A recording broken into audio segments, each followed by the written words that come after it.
know you wish things were different.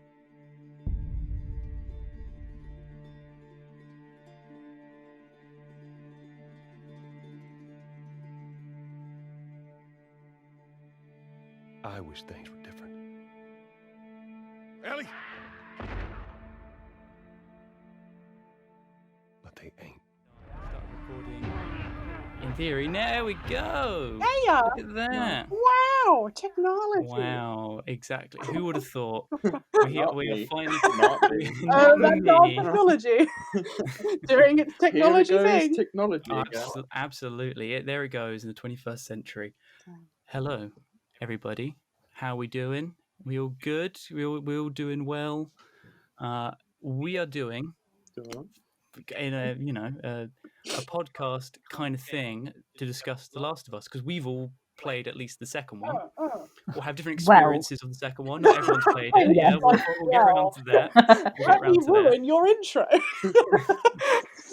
But today I'm joined by the G27 lot. I'm joined by Kaylee. Hello. Alfie. Hello. Shona. Hi. And Joshua. Hey, how are you? Hi, how are you? Hey, how are you? Hi, how are you? We are, so we've all experienced it now. It's been 2 weeks, almost 2 weeks as of recording since The Last of Us 2 came out. I think before we... That's been a long 2 weeks. Yeah. It's a long way, isn't it? Yeah, the world has almost died several times. Several times. The way it goes. And that's not just the coronavirus, everyone. Absolutely not. No. But I thought we'd start by kicking off by because everyone, if you listen to the last one, me and Shona did an entire discussion about the original Last of Us when I finished it. What about you guys? Why did you feel about playing the first one? Did you get into it late? Did you get it when it came out? How did it all work out for you all? Who wants to go first? That is a quote. Imagine if we all just started at once. Well. Assert your dominance. Yeah. T-pose over the microphone. Absolutely. Well, I think we'll start with Joshua. I think if we go from my screen, I'm going to go down from the top. Okay. Where did your first experience of The Last of Us come from? It was mainly through Let's Plays, really, online, because we never had any sort of gaming system really beyond the PS1. So it was mainly just watching, people play it online, and then when we borrowed your PS3, we brought it and we played it through again because we loved the game a lot. But no, first experience was seeing it being played online, just watching the story really. Mm-hmm. Very good. And Alfie, what about yourself? Where did you? Well, I'll say Alfie and Kaylee because it's more of, I'd assume, a bit later on, from what I remember. Well, with the first one, it's been one of those games you hear about forever, and I'd never played it. And then about a month or so before the new one came out, I thought, I'll give it a go. Go on then. So I'm very new to all of this. Yeah. I've seen it. I get the hype. But yeah, I shotgunned the first one, a month or so ago, and then was ready for the new one to come out within a matter of weeks. Indeed. And Kaylee, did you have any sort of full? Did you know the full thing going in, or did you experience it anyway, or did you kind of come in a bit blind? Well, I watched Alf play the first one. Like I just sat and just watched him play it because I heard you guys talk about it so much, and I know it's like a really well-known game for its narrative, and then I kind of got maybe like 2 or 3 plays of the second one into like watching you play The Last of Us 2, and then I was just like, I might as well just read it. I'm not gonna play it. I'm just gonna watch you play it. I might as well read what happens. And so yeah, I kind of from like maybe 3/4 of the way, I was just like, yeah, I know what happens, and I don't know if everyone's gonna be happy with it. Absolute power. You were the wealth of knowledge that entire time. That is the biggest flex. Yeah, it was so horrible because like Alfie was just like, I don't know what happens next, and I'm like, oh my god, I do, I know. you're like cackling in the corner, like, like Or I'd call out in that corner. I'd call out something like, this is going to happen. Yeah. And then she'd sit there going, yeah, I know, but I'm not going to say. Oh, Oh, yikes! yikeroos. But so going back to sort of going back to the first one, then, did we all like it at the time? Are we all positive on it? Yeah. As a game. Loved it. Yeah. I mean, we. I was very apprehensive, like I said to you, Elliot, before I played it. I wasn't ready for a late 2000s PS3 sneaky cover shooter, like all the rest of them, like everything I've played. So I went into it sort of expecting not to like the original, and then the story was so good that I was blown away. It was brilliant. Loved it. Good, and yeah, it's one of those weird things. Again, if anyone listening to this didn't listen to what me and Shona did, I'd highly recommend going through, because we also come from two different ways in which Shona, like Joshua, watched it all, and then I played it eventually, and then I went back and played it. In the process of here, I went through all the Naughty Dog games from Uncharted 1 onwards. Yeah, and it is one of those. It is such an incredible, tight narrative of incredible characters and phenomenal scenes, and it's you can see why the world loves those Joel and Ellie as much as they do. Yeah. But it is, as Alfie said, it is a pig of a 2013 game, like beyond recognition. Sometimes it is a chore to play. Yeah. And that's what makes this, I think, The Last of Us Part 2 so interesting. Oh, yeah, I agree with you there. I'm looking forward to debating that. Yes, because there is so much, narratively as well as gameplay-wise, that I think that game... I don't want to give it away. For those, also, I have not told the others what I think of how it all comes together. No. So, hopefully I don't give it away, because I'm going to let the others kind of talk it out a little bit, and then I'll reveal it. But then, so going through that, what did we all think of The Last of Us Part 2? And I think if we go to Joshua and Shona in their camps first. I like the idea that we all just shout whether we like it or not, and then chaos ensues. I think that's much better. Someone's like, no, yes, no. Grenades go off everywhere. It's going to be great. Just in the background. Just in the background. Indifferent. I mean, do you want to go first, Joshua? Or do you want me to? You can go. You can take this. You one, want me to take the reins? Yep. Take the reins on Shimmer. And Dead Force. Very funny. No spoilers yet, guys. Come on. Sorry, The best character. Sorry. The biggest one. The main character in The Last of Us 2 is a horse named Shimmer, guys. And who would have thought? Yeah. And it loses its face. Yeah. No, so as I said in like the previous podcast Elliot and I did, we kind of went through like what we were expecting for like The Last of Us Part 2, which I thought was really interesting, because I mean none of that really happened. But no. And that's what I found really interesting, because we were coming, or at least I was going into it from maybe a sort of I thought, I don't want to say too much because obviously we're doing like a spoiler-free aspect here. A lot of things happened very quickly that I thought would take a very long time to get to, if that is spoiler-free as I can say. I'm very glad those sort of things happened quicker, because I think it got more to the narrative point. I personally, here we go, drum roll please, I liked it, but I feel the way in which they decided to attack it in terms of structure, I want to talk about I can see us coming back to that word quite a lot. Yeah. Yes, definitely. Yeah. I think that's the point of contention currently. Also, just so people know, Joshua and Shona played it together, passing the controller. Yes, we did.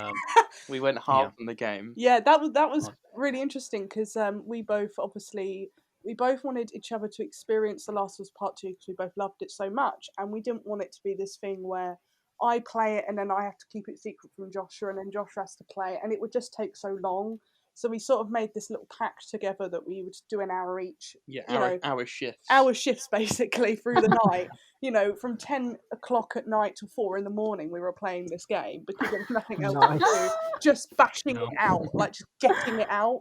And we just turned all the lights out. There was no other noises except the dog sleeping and going, every That now must and have then. been terrifying. It was terrifying. It was my God. It was so good. Like, there's a very specific point in that game which I would be like, you know what, I'm yeah. going to like this. Yeah. Oh yeah. Oh. If it's what I'm thinking, Joshua let me play it or watched. So Coward. I was was being very very generous. generous. Yeah, I was He being was very so kind. kind. To be It's even fair, my go. I can't believe it. You just take it from me. What? No. wow, amazing. Oh, we'll talk about that because that was quite. I won't go into too much detail, but there were points in the game which I'll let Joshua talk about where, just by chance, it happened to be his turn, and then it just shit hit the fan, Yeah. and I would just sit there cackling. Constantly 'Cause he- dealing with shit. Oh, yeah. But at the end of the day, it was interesting having someone next to me who was experiencing it at the same time. It was almost like being in a cinema, but not, because I was like, look at Joshua, and Joshua would look at me, and we'd be like, what the fuck? Or like there were points where I actually gasped out loud because I was so like shocked, and it felt a lot more.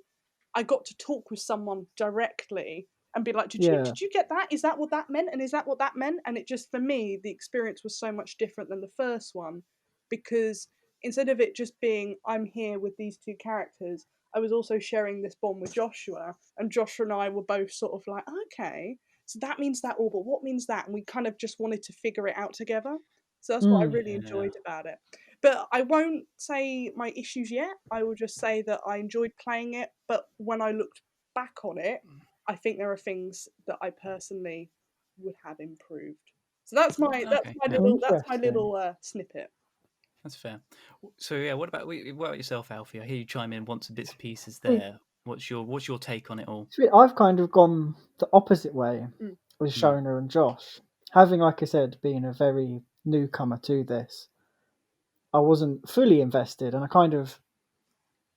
don't know how you'd say it. I didn't care as much if it wasn't going to be good, if you know what I mean. Yeah, I get what you mean, yeah. The stakes weren't as high for you. Yeah, exactly. But I went in having an idea of what I wanted it to be, and what I thought it would have been, and what I would have done if I was writing that narrative. So for me, I thoroughly enjoyed the first half. I thought this is really good. Getting to a point, getting invested in certain characters and story beats and all that jazz. And then there's the point that we'll get to. For me, I didn't hate it. I was enjoying the gameplay. I just felt disappointed, like a disappointed father. Not angry at the kid, just disappointed. I'm not angry at you, Neil. I'm done, just really disappointed in your decisions. You're not like this. You've got such a good track record. Why have you done this? Everyone slips up every now and again. Yeah, Absolutely, yeah. But then, in retrospective, looking back at it, I'm seeing so many people enjoy it or defend it in my eyes, or really love it, and I'm glad that so many hardcore fans and old school fans have liked it. That's what you said So, to me I as kind well, of feel, which was very nice of you to say. I was like, oh, Alfie, thank you, because I felt bad, because we sort of had a mini conversation, and Alfie was like, oh, like, I was like, oh, Alfie. yeah. Because I was thinking, if I was a 7-year-old fan from when it came out, and then I got this, I think I'd be livid. I would be really upset. But because I only played it a month ago, I was like, okay. I'm glad I'm not a big time fan. Yeah, that's fair. That's fair enough. But yeah, I'm glad fans have enjoyed it, and I've kind of seen the pros that maybe I didn't see when I was playing it retroactively. So yeah, interesting one. Interesting. How about you, Kaylee? Because usually you knew what was going on. Did you think it was a satisfying sort of experience just to watch, or were you? Or did you not really get too invested? Well, because I watched Alf play the first one, and obviously I feel like, because I haven't controlled the characters myself, that maybe I have less of an emotional attachment to them. But I was still there for the narrative, and the first one, The Last of Us, I completely loved. Like, I was blown away by the narrative and the characters and the whole storytelling process. Watching Alfie play the second one, I was still blown away by the complexity of the narrative, but not quite the subject. Okay. If that makes sense. because I mean, I'm not much of a gamer. The only games I play are like Animal Crossing and The Sims. Very valid. So, Very valid. yeah, Yeah, absolutely. There's still games. Absolutely, like yeah. the most So, serious games of ever. so maybe I'm not used to more narrative, character arc driven games, where I felt like no matter who the characters were, the narrative was really good.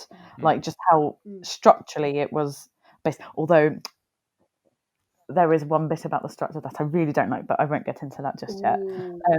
But no, it was really good. I can understand why they made choices that they did, but then they probably could have gone so many different ways with this. And it feels like to me they've just gone for the one that people maybe less expected to keep it fresh, Okay. maybe. I see. Yeah, Yeah. that's what I think. Yeah. I think they've done a like a Westworld season 2 where they had to like Yeah. reshoot the ending because people guessed Yeah. it before it came out. Yeah. Yeah. So how about you though? Yes. Stuck in the middle. It is one of those sort of things. I completely agree with both of you to extents. I think it is such a the first half of that game is incredible. I think in so many ways narratively, I think it is bold. It's got this amazing sense of like of purpose to it, if you know what I mean. And without getting too much into it, there is that point halfway through that I will say sort of turned me around towards the end, and I adored how it ended. I think it's one of those sort of things. The more I think about it, and it was one of those things. I finished it, and it was so because there's so much that goes on, and so many things happen. I had this kind of moment of just reflection of the entire thing, and I just think it is so powerful at what it does. I think what it tries to do is amazing, and I think you can't get that conclusion without doing the choice in the middle. And I don't think that choice in the middle is necessarily it's that kind of it's a double-edged sword where they have to have that choice in the middle of it, and they need to get you to that point so that when the ending pays off, you're like, that's amazing. But then you forget about that really frustrating aspect of it, and it's like, and yeah, we'll get into it in spoilers, but I personally loved it. I think it also helped that I loved how it played. I think it's an incredibly visceral. It's compared to how horrible the first one is. It's so tight. so much it's a new game that you're playing. It's so refreshing. Yes. You actually want to play it. Yes, it is, and it's one of those. And that's the other thing. There are points in it where I was like, I would finish a fight and be like, I would just love to get back into it. And that's the other thing about when I finished this. As soon as I rolled credits, I was like, ready to go back in. I'm ready to do it again. I'm ready to go new, like whatever the new game plus is, and do That's that. so strange. I've heard so many people that, and because of, I'll come to my thoughts on it. Yeah. I turned it off and I was like, I'm not touching this. Yeah. I need to get as far away as this universe as possible. I've been listening to the Last of Us podcast, listening to that. I just know I can't. I just can't look at it. I needed to take a break, which is so bizarre because I'm a short-term fan and I've had such a negative outcome from it that I was surprised. Like, no, get it away. Don't want to see it. Yeah. Wow. I get why, but that's incredibly fascinating that you were just like, you got to the end and you're like, I cannot look at this anymore. Yeah. Yeah. I'm interested in why I've got to that point. You were almost exhausted by the end. Like it was just kind of just like, I just need to stop. Really is. It's meant to. I think that's people have thrown that out. I've seen that because I've went and listened to a few of the other reviews and stuff just to kind of get an idea of the general consensus. Yes. And for most people, their idea is the game feels exhausting because it's kind of meant to. Yeah, no, and I again, agree with that. it ends 6 times because it wants you to feel that. So that again, those last like 2-3 scenes, that you're meant to feel like, can we just like not anymore? And you reflect everyone else in the world, and I think that's a very bold choice. I don't think it's necessarily a very fun one, but then at the same time, it's a game that constantly is trying to get you to. it tries to get you to be the characters that Yes. that are in there as much as possible, and that often means, and then when you get to certain aspects and you start to see different perspectives in its kind of roundabout way, that's what makes you kind of go, actually, you know what? I cannot be bothered with this anymore. I don't want to involve myself in this anymore. And I think that's by choice. I mean, again, it's hard to Yeah. describe, and I think we'll go into spoilers in a second Yeah, because it will make sense. But it's one of those. I think it's incredible what it does. Unfortunately, what it does can be incredibly off-putting, and I think that's where some of the issues are for a lot of people. And I think that's probably not exactly what you're feeling, Alfie, but I think that's probably the direction we'll get to. Yeah. I think we should get into spoilers in that case, because I think we're all itching to do it. So in case you are listening, you haven't played it yet, for the most part you probably have, so whatever. Spoilers are now they're now in effect. Get out of here if you can't. Like, just put it down. Leave, come back. We'll still be here, hopefully. Yeah. We don't get zucked or anything. No. Yeah. I mean, technically, I have a fungal infection, so I could just take us all out. Oh, great. Immune or not, though? That's the thing. Let's see if I'm immune. I mean, who knows? It's fun times, you see. But Shona, are you immune to golf clubs? Because where do we start? Where do you want to start? Right in. I don't know. Where do we start? What a sad way for him to go, I think. Well, so Joel dies. Yeah, Joel dies. Yeah. Everyone. Well, like shot in the leg. No. Well, yeah, and Shot in the leg. I mean, that's the start of his problems. Yeah, that's the start of his issues going on. Oh, my leg, and then no, my face, because it's beaten to death. And then damage repellent Tommy is like, wow, yeah. Tommy gets his face smashed in and is all right. Can we talk about Tommy for a second? Tommy, what? The amount of times he doesn't die. Yeah. Like, he died like 3 times, and then he turned back up and you're still alive. Fucking hell, we should and he gives nothing to the story. No, he's but just there. There's a genuine point where Joshua and there's the scene near the end when Abby, I was to say it's spoilers, so when Abby shoots Tommy through the head, I was like, oh, he's dead, and then he like just turns up on a horse. Like, it's just like a gammy eye. Tommy, just fuck off. That's what Dina does at that point in that scene. He gets to the end, and my favorite thing, if you sit and watch it, she goes out and she has this massive argument outside. Like, what the fuck was that about? Jesus. Tommy, how are you here? Where did you get the other horse? I think the thing with Tommy living is more down to the fact of he resembles Ellie in another way, in the sense that when he comes back and at the end of the game, so just before you go and find Abby for a second time,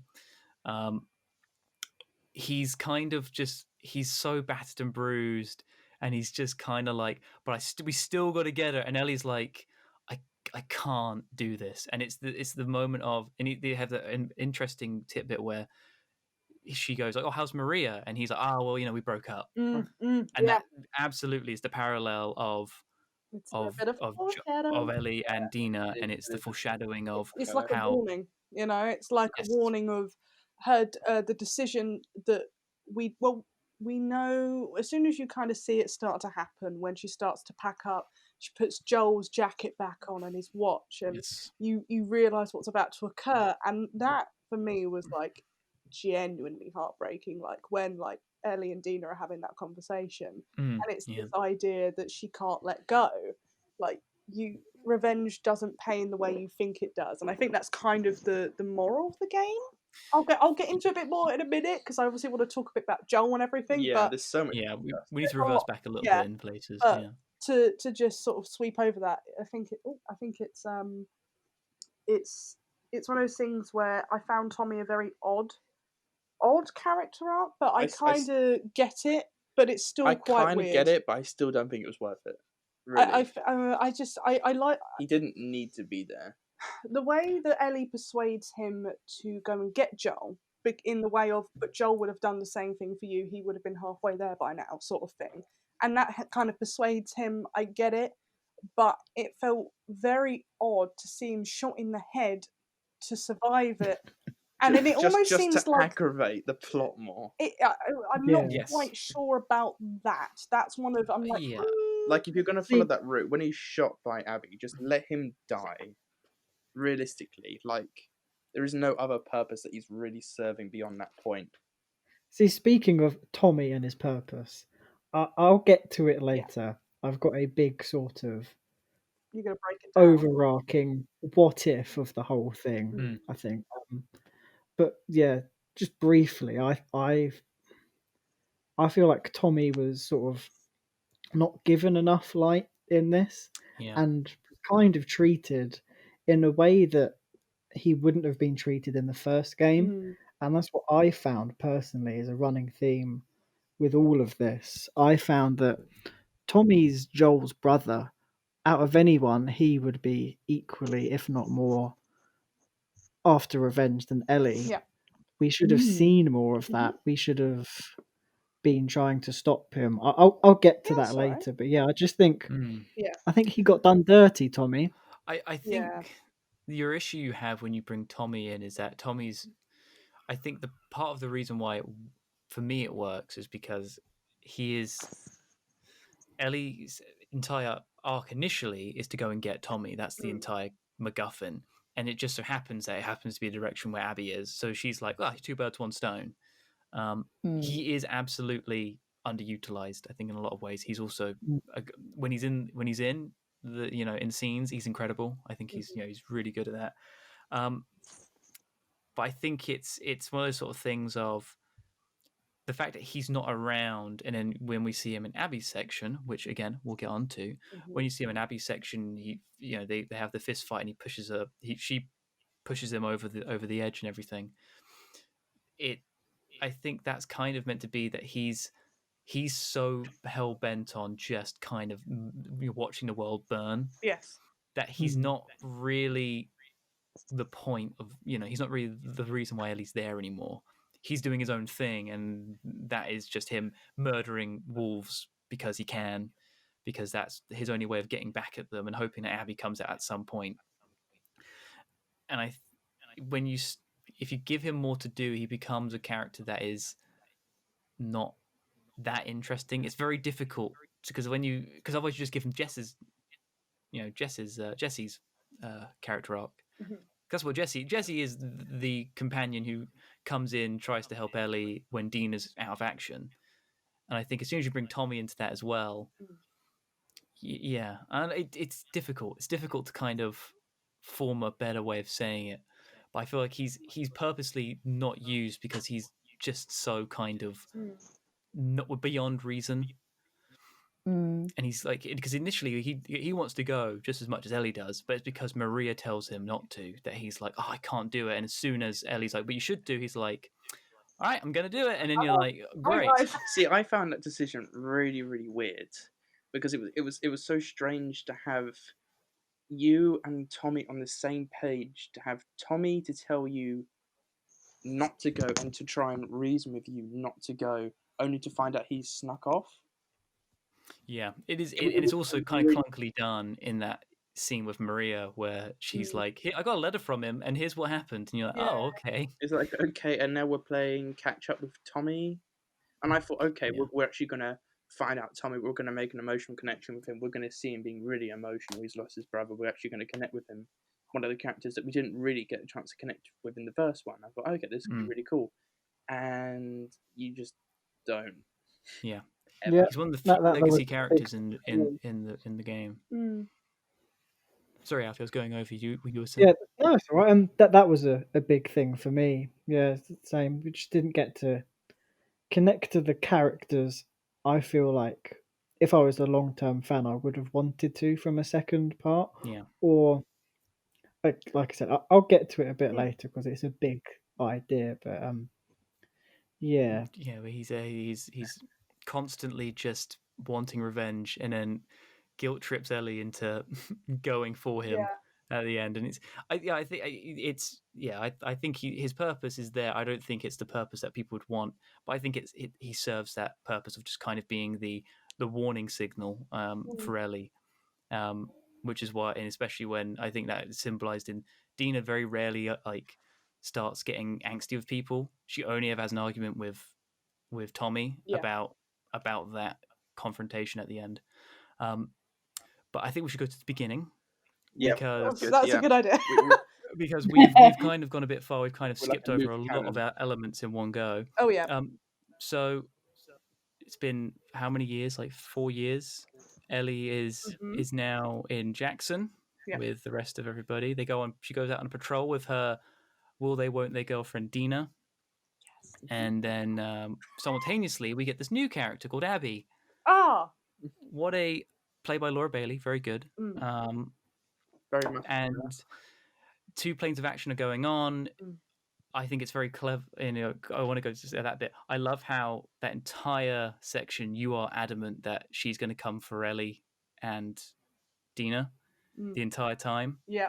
So that when she meets up with Joel and Tommy, it is that moment of that for me was the moment of, oh no, that's the event that's going to happen. That's what's going to happen. Oh. Yeah. Like I knew that she was good. That was the point for me where I was like, this is shit's going to go down at some point. And so she murders, cold blood murders Joel like a fucking champion. Oh my god, that's which I think was fine. I wasn't upset with that. I think that's a way for him to go. Yes, that's okay. It was just everything else for me personally that was just the lead up to it and the reaction from it. I was expecting so much more and so much different that I was more shocked by the reaction to his death and how it was handled than his death, if you know what I mean. Yeah, I get what you mean, man. So and take the stage a little bit. What I wanted to say in the non-spoilers bit, I'm going to kind of bring now. What I love about this game is that the entire theme is about consequence. It is consequences of actions, be it from way beyond, like way before in previous games, be it in the immediate future when characters make snap decisions. Every single event has a eventual consequence, and it's like the monkey's paw effect. So Joel taking Ellie, and that's the other thing, they do a very good job at reminding you that how the last game ended, and they kind of waggle the keys in front of you when he shoots the doctor, and you're like, oh, that seems like it's going to be important. That's a very specific thing to keep in. And then he obviously gets brutally murdered, and as Alfie said, I think he obviously utterly deserves it, because in that world he stopped the cure for not only the cure for this horrific virus, but he also murdered everyone in his way, and he's a bad bloke. That's what I wish we saw more of. Him being. I would have loved to have the Abby half first. All of her, obviously, we got to the spoilers now. So the Abby half. Yes. I think the events, everything that happened as the Abby half, should have been the start of the game or parallel game crossing between the two to get to Jackson. Yes. Instead of coincidentally the 3 days that Ellie's in Jackson, the rest of her Abby's just sticking about and it's so coincidentally setting islands on fire and shit. Like, really? Okay. I think they really could have played Joel as a bigger villain. Really could have built up on that kind of, okay, if you hadn't got it from the last one, he is a fucking evil man. He really is. Was the wrong choice. So he really does deserve to die. I felt like at that early on point, it wasn't enough.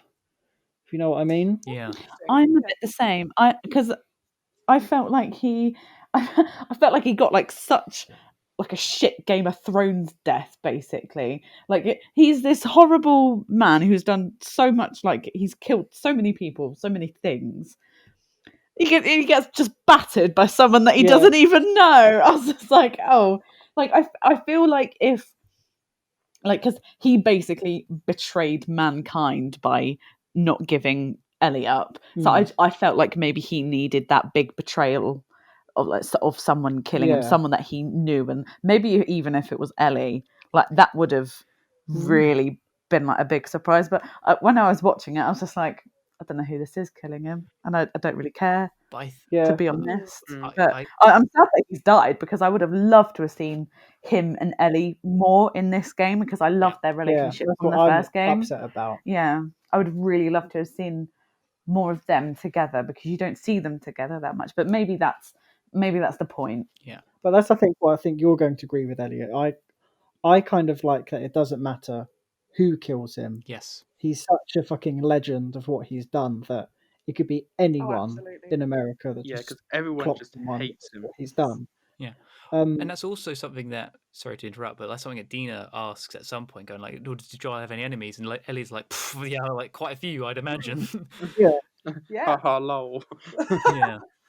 No. But going back to also what Kaylee said, that's the biggest downfall for me, is you built up two of arguably the most beloved characters in video games in the first one. And as a fan of those characters, all I wanted was to explore their relationship more, his sacrifice, his bad choices, her finding out. I felt like we obviously got those bullet point scenes for her to go through to the end in this one. I personally just felt like we didn't get enough. I would have loved to seen more of Joel living with his consequences, dealing with the choices that he did.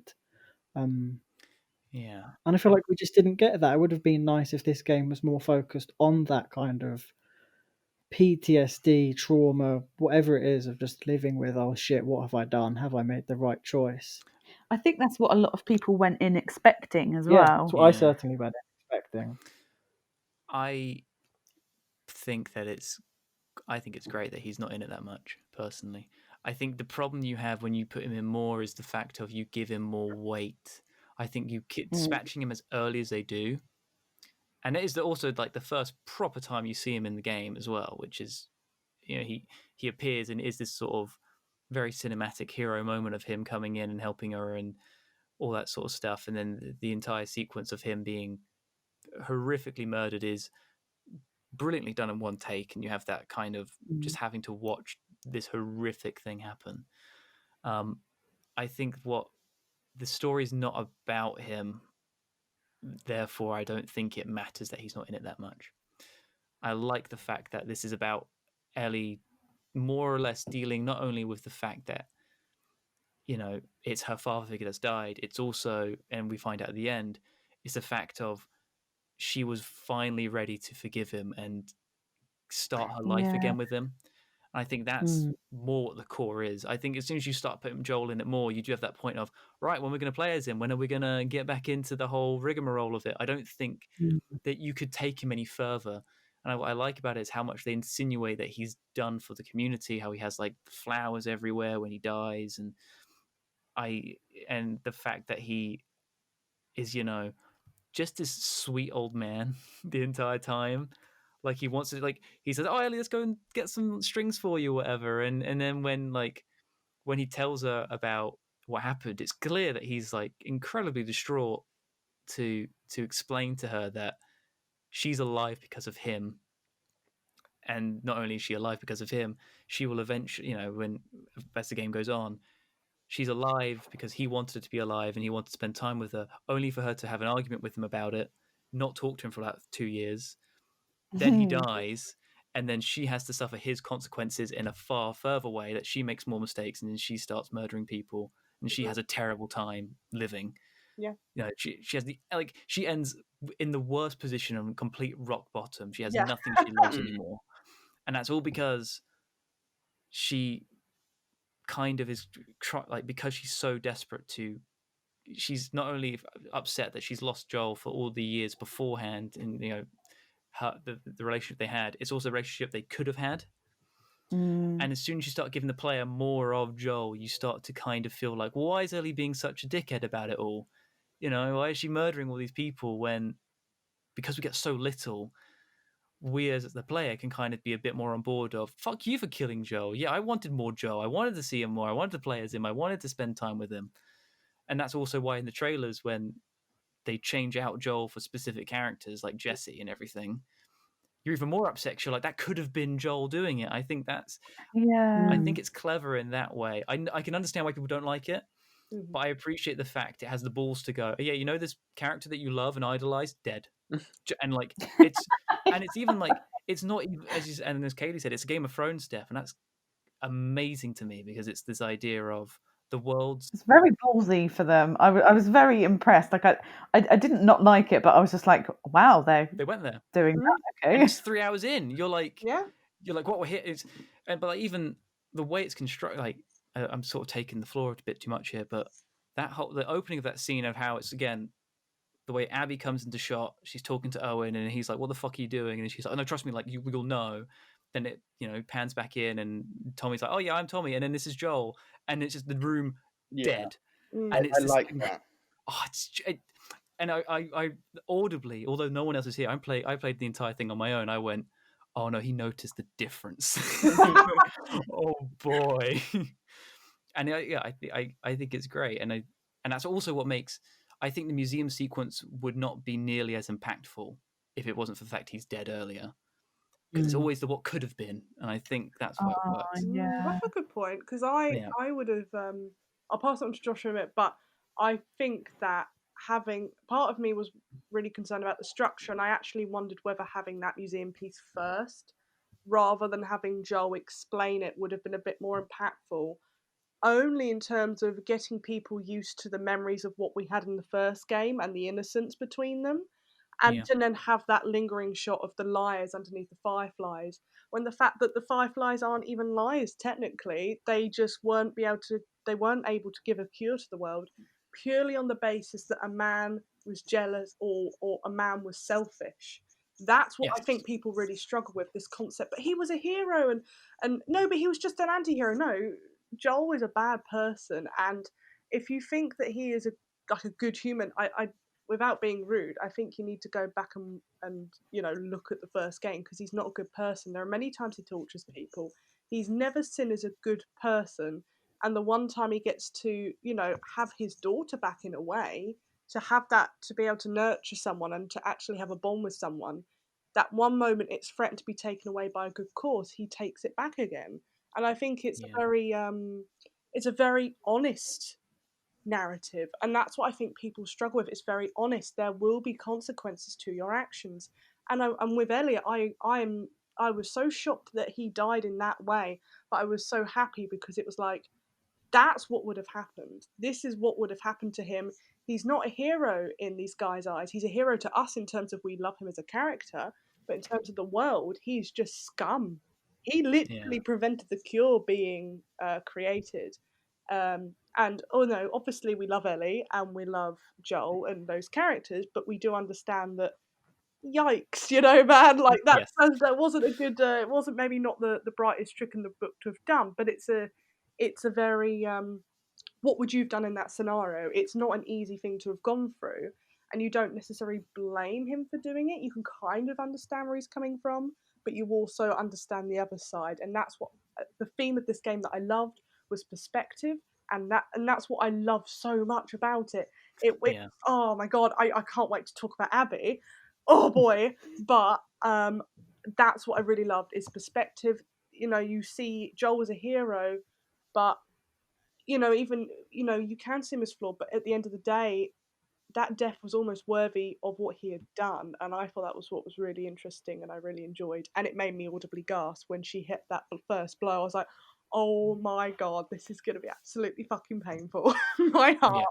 But yeah, what did you? Here it comes. Yeah, here comes the pain.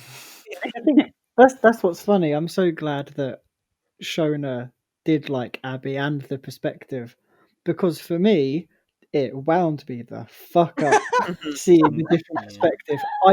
It was more the fact of I got it. The moment that they killed him, I was like, "Yep, get it. I get it." I didn't need to play another 15 hours of them hitting me over the head of he's a bad man and we're all human and we're actually good as well. I think that was my biggest annoyance with it was I got it. It's like, yeah, I know what you're saying. Yeah. Let me make a choice. I don't want to derail it. Oh no, here. it's fine. I think it's a really interesting perspective. I was in Joel's shoes in the 1st Mhm. one. I'd do exactly the same thing Yeah, Joel yeah. would do. Mm. I'd do exactly the same thing that his brother and Ellie would do. So all the times when you're fighting as Abby against Ellie, I failed the missions multiple times because I wanted Abby to die. I was like, I want to be Ellie in this. I would still be Ellie, as shallow as it sounds. So I was a bit disappointed by the game. I know they want to have a sequel and whatever with 2 characters left, and they wanted to tell their story. I just would have liked to have been able to have the choice, Yeah. because it's still a tale of 2 sides. It's still of in one person, yes, one person, yes. It was for me personally, being a small percentage, like, no, I still want revenge as Ellie. Fuck 'em. I don't Yeah. care what Abby's gone through. Just because you've shown me, it doesn't change the fact that what you showed me at the start still happened. I still want to kill her. So the fact that I had to play 15 hours of this character, which had a brilliant gameplay, Yeah. and the game as Abby was brilliant, it was just the fact that that's why Kaylee was saying I felt so exhausted. It was just, I got it. I'm going through it all. Like, I know. Yeah. It's like when you're getting told off by someone. Like, yeah, I know. But that's just me personally. Yeah. I get that perspective completely. I Yeah, think no. that makes sense. It's because we might as well move on to Abby, I think, because basically the entire game goes through. You play as Ellie. You're doing the whole kind of, the typical revenge plot you'd expect, and then there's a point where you're just about to go back to Jackson and not kind of give up about it, and then Abby's there, and she is ready to kill you, and then it cuts to black, and then it goes Seattle Day One, and I sighed. I was like, no, yeah, and you I fucking was. dare make me play through this again. And it was one of those sort of things. I thought, oh, that's interesting. So we're going to have like an Ellie Winter thing where you play as Abby for a bit, and that's kind of interesting. I thought the idea was fun enough. Mm. It's the way that like it came up with a skill tree, and then it came up Yeah, with more yeah, possible it skill trees, was. and then you got a weapon, and you're getting gear, and you're getting pills, and I was like, oh no, we're going to be in this for the long haul. It was the size of the skill tree. It's when you'd Yeah, like get a logbook from a safe, and then it'd still say, "Oh, you haven't unlocked this skill tree." Like, there's another yes, one. it was. Yes, Oh, that's not another 20 minutes that I can shotgun through. This is another full length game here. yes, it is, and it's one of those sort of things where I think that's where my frustration really lies is the fact of you have to start again, but with somebody else. Yeah, I don't I necessarily was. think it's Abby's fault, you know what I No, mean? no. And I think Everything that I've seen on the media about Anti Abby, I don't understand. yes, Yeah, I think Abby we as can a all agree on character and that. all of Yeah. that, I completely I love. It's not who she is as a person. It's just the placeholder that she is. It's Yeah. the fact you're not playing as Ellie.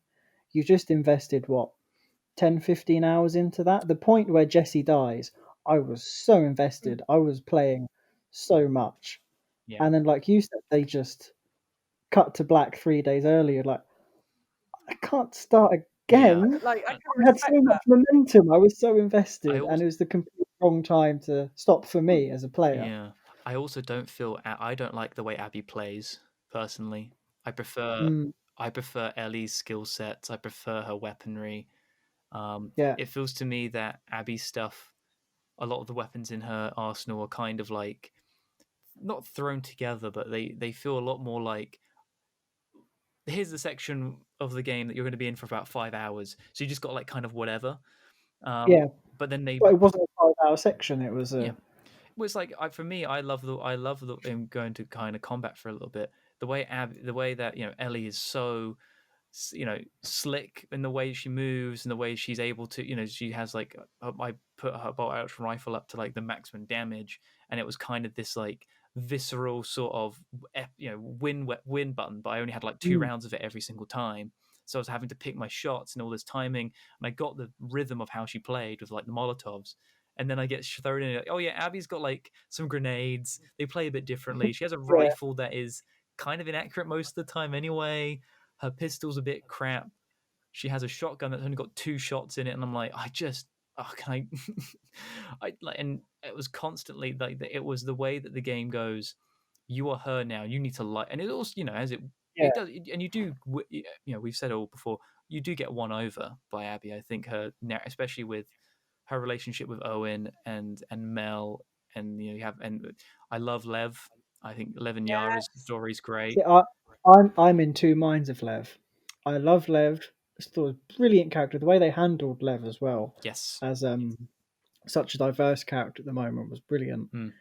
But then I could just see it as a narrative writing. It's just you're just making Lev Ellie. You're just making it like Joel and Ellie, so Ellie will not kill him at the end. And it's like, really? Yeah. I could see through it so much. I was kind of getting frustrated. Unfortunately, that's Naughty Dog in a nutshell. Yeah. But it's the same kind of thing. Not to spoil specifically Uncharted 4, but Troy Baker's character Sam, it's very clearly going to have something going on with him. And then when it happens in the game, you're already like 5 steps ahead of Nathan, and Nathan's like, I can't believe you betrayed me. And you're like, how could you not see that though? It's like this, and I think that's unfortunately Naughty Dog in a nutshell. It's the same thing when we go back to The Last of Us 1 with Henry and Sam, and how that one of them will be bitten at some point, and that sequence is coming, especially when Sam starts acting weird. And it's like, I think, unfortunately, Naughty Dog aren't the most... They are layered in a lot of ways. In other ways, they're very good at telling a very specific, very well-told story. And that's what as you say, with the whole thing of Lev is, yes, he's absolutely the one-to-one for Ellie in the last one. I saw a lot of Kratos and Atreus in it as well. Yeah, I can see that. Yeah, Mhm. definitely. Including the way it's shot and the way that they interact with each other. I was like, oh no, but then also saying that God of War very much took from The Last of Us, so there is that give or take. Yeah. I get the issue with Lev, but I think that his narrative is strong enough. I think that it's one of those sort of things where although I personally, my biggest problem with Abby is also the fact that I just kind of don't give a shit about her friends. Although I like Owen and Mel, I'm not they kind of fit the generic two factions warring each other, and oh boy, I don't like the Scars, and oh, I can't wait to kill some Scars, and then oh my god, I have to be friends with a Scar, and you're like, this is not what I like about The Last of Us. What I like about The Last of Us is the fact of Joel and Ellie. Like, that story is an amazing surrogate father-daughter story that happens to take place in an apocalypse. Whereas The Last of Us Part 2's Abby's section of The Last of Us Part 2 feels like, oh, this is a warring factions thing, and these characters are caught in the middle. It feels like it's kind of pushed. It tries. That's what I felt so conflicted about. Especially, I loved the when he stormed the Scar Island and it's all on fire, and I loved that as a game mission. Yes. I just felt like it kind of felt like it was just being shoehorned into The Last of Us. Yeah. If you imagine that Abby's part was a separate game, like a sort of mini standalone DLC. Yeah. And you play it, you go, oh, this is good. This has got some zombies, and then at the end credits goes, yeah, it's The Last of Us. You go, fucking hell, that's cool. Yeah. And the fact that, oh, I've got to play this, and this is the same universe that Joel and Ellie have existed. It kind of went a bit too far for me to kind of feel attached, if you get where I'm coming from. Became quite Walking Dead in the middle. I just say, I got major Midsummer vibes from that island mission. yeah, I get that. I get that. I remember, I think I came in like halfway when you were playing it, and everything was on fire, and I was just like, "Oh my god, where's Florence Pugh? Why is she not? I know. Is she the buff one? I feel like that was a really good mission for them to really kind of show their muscles in of like at what they can do in a game, like as a game. It was very impressive. That was. Yeah. I quite enjoyed that, watching that. Yeah. See, it's weird. Like, going back to the point, if Abby, if it was just an Abby little game, I think I'd really enjoy that much more than it being part of this. Yeah. Or say Last of Us Part 2 was just an Abby game leading up to the final boss of killing Ellie and Joel, that kind of thing. And then Part 3 was the combination of both, or it was like a side game between, that kind of thing, you know. In between, cool. I felt like it was telling two different stories that they had ideas of and they wanted to play. But they obviously came up with all of like the Abby missions and went, we can't have Ellie doing that. That doesn't fit into our story. Yeah. So it kind of felt We like you're need playing her to two be different there. games. Yeah. It's I think I text you about it when I played. Because that's the other thing, like, because I had no one to talk to about it. I was often texting Alfie, and there's one point where I completely catapulted past him, and that was when Abby happened. The Abby thing happened, Yeah. and then eventually you caught up with me, and we were texting about it, and I was like, this would be so much. The Last of Us Part 2 should have just, as you said, just been Abby, and that's the Yeah. entire thing. And That then would be fine. and like it's about like a side story. You think, oh, it's a side story, and it's like in Seattle, and you're like, I don't really give a shit. And then the last mission is you killing Joel, and then it's like, Yeah. oh, that's what we're here Oh, for. That would See, be that awesome. would be I a would really- love that that. That would would be be a so really- good. Yeah. Based I And love on that. that topic, may I interject? If you're Oh, done? here we go. So yeah, we'll go on. This is my biggest gripe with the whole game. I think it was the wrong game to take place now that we were given. Okay. I think there were so many choices and so many things implemented that you could see the skeleton of, that it was just completely the wrong game and the wrong story was told. I felt like we've just said then, if you were having Abby, you should have gone all in on Abby. It should have been an Abby game. You tell from her perspective. All of the events that happened on those 3 random days could have been the push to Jackson to kill this evil man that you've heard about, that is the worst thing to humanity, that you find out is Joel. You can still hit all of those same beats with Lev and all the characters that she meets. Or I think, like we've all been saying on Facebook to each other, it could have been a parallel story. You do a chapter as one, a chapter as the other. As you're going to Jackson as Abby, you could be chasing her back in the future in another chapter, if you see what I mean. Yeah. Yeah. Going back to Tommy and Joel, I was a bit annoyed, like I said at the start, that Tommy wasn't utilized enough. I would have loved to see, I don't know, maybe Tommy dying and you chasing after Joel, because although he was a shit, you still don't want to lose your father that you've just got. Something like that. You still could have had the same gameplay that you had, but with a tighter story that I think that Naughty Dog themselves just let themselves down on, which is why I was kind of disappointed with it all. I see what they have done and what they're capable of in the first one, and then I was getting to this, and you can do so much better. Yeah, I just felt like it was the wrong story told, if that makes sense. Yeah. I can see that. I think it's difficult because it's yeah, I agree it should have been more to do with leading up to that moment.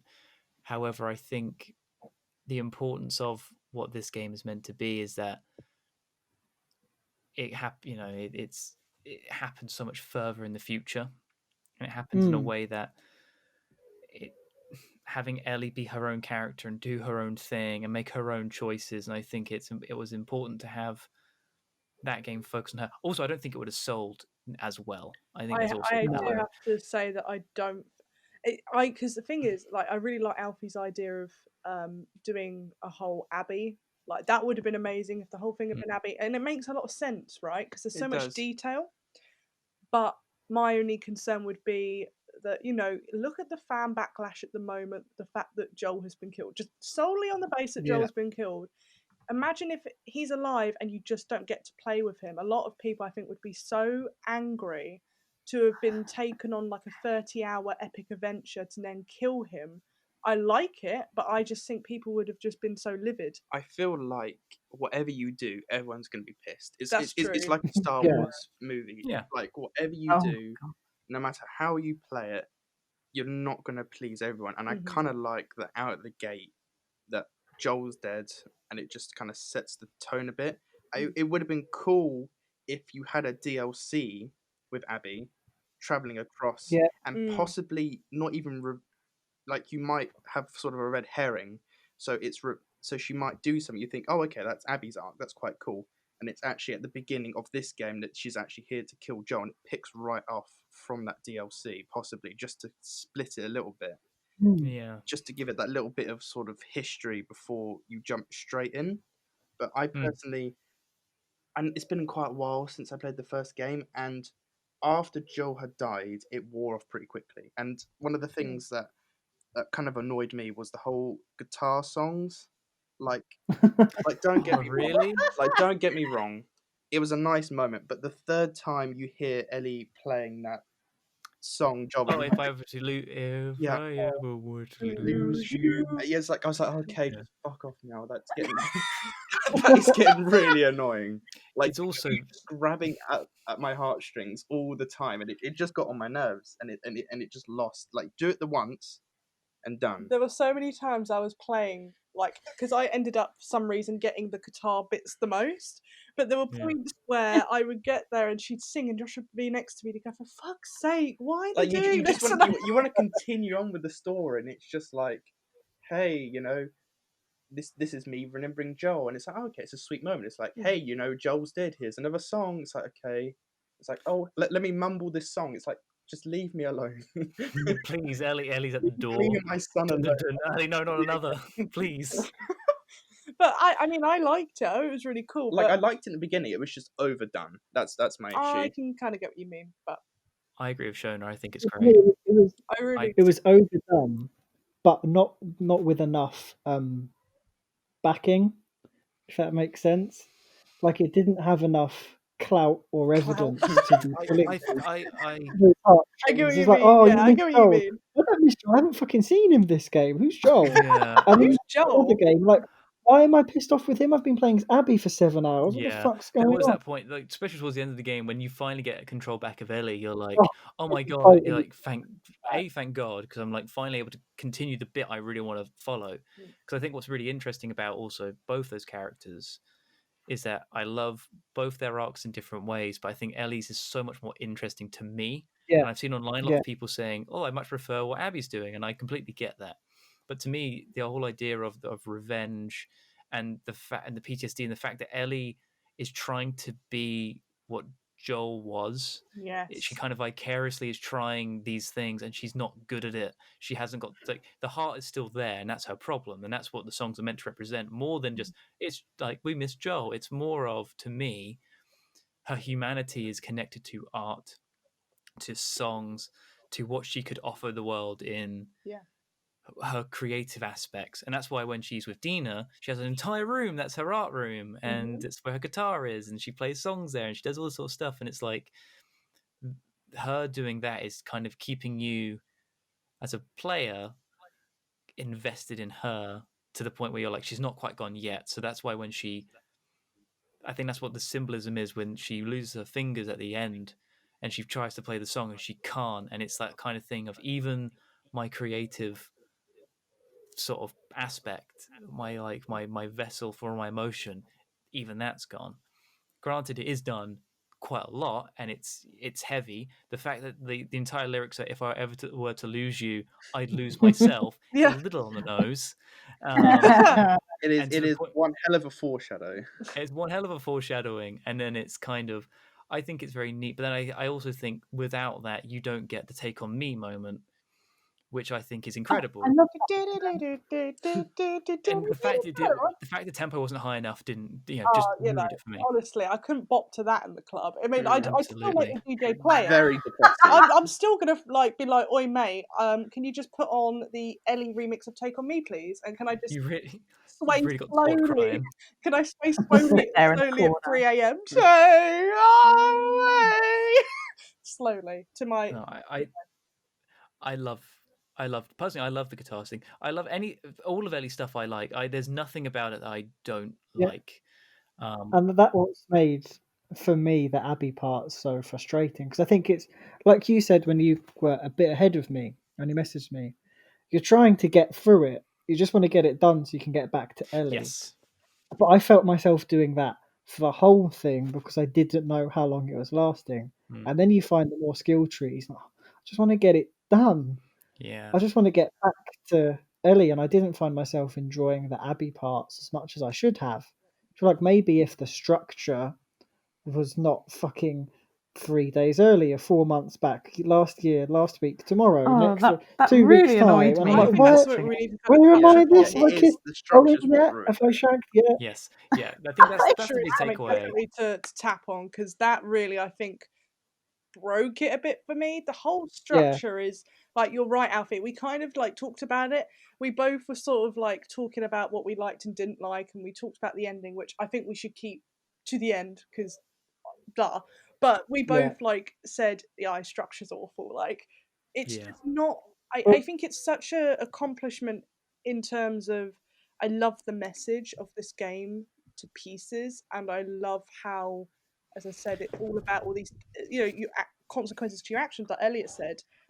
But for me, I think it does get lost in these flashbacks. It does get lost in yeah, constantly going back, and now we're with Joe, and now we're with Tommy, and we're shooting these fucking, like, just shooting shit on top of a hill.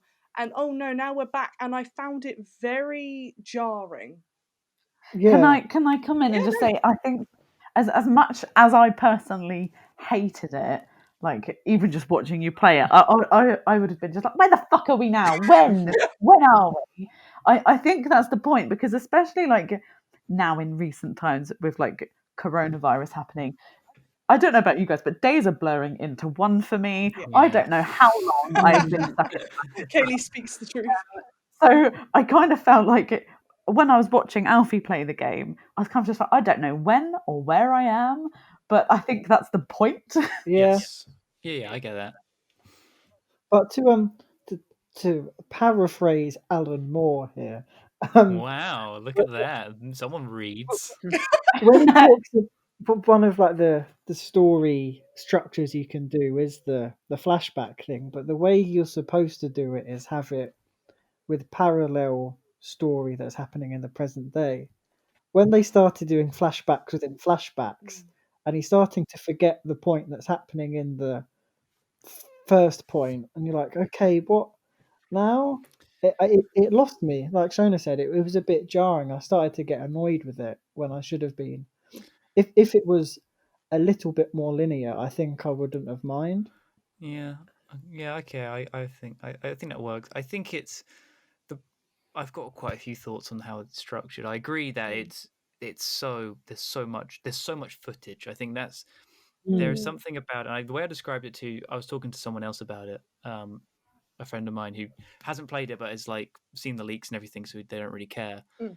And we were talking about it, and I said the problem is it feels incredibly excessive, and I think it's Yeah. earned that excessive nature because of what The Last of Us is as a brand and what it is as a story.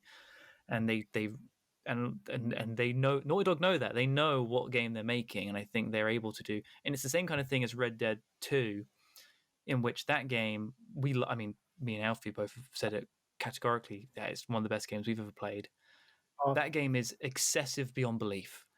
I love the fact it's excessive, and I love the fact that that game there's so much to it, and there's an epilogue that goes on for another like 10 fucking hours, and it's like it could end where it does end, and then it carries on. And you're like, I don't know why you're doing this, but I love it.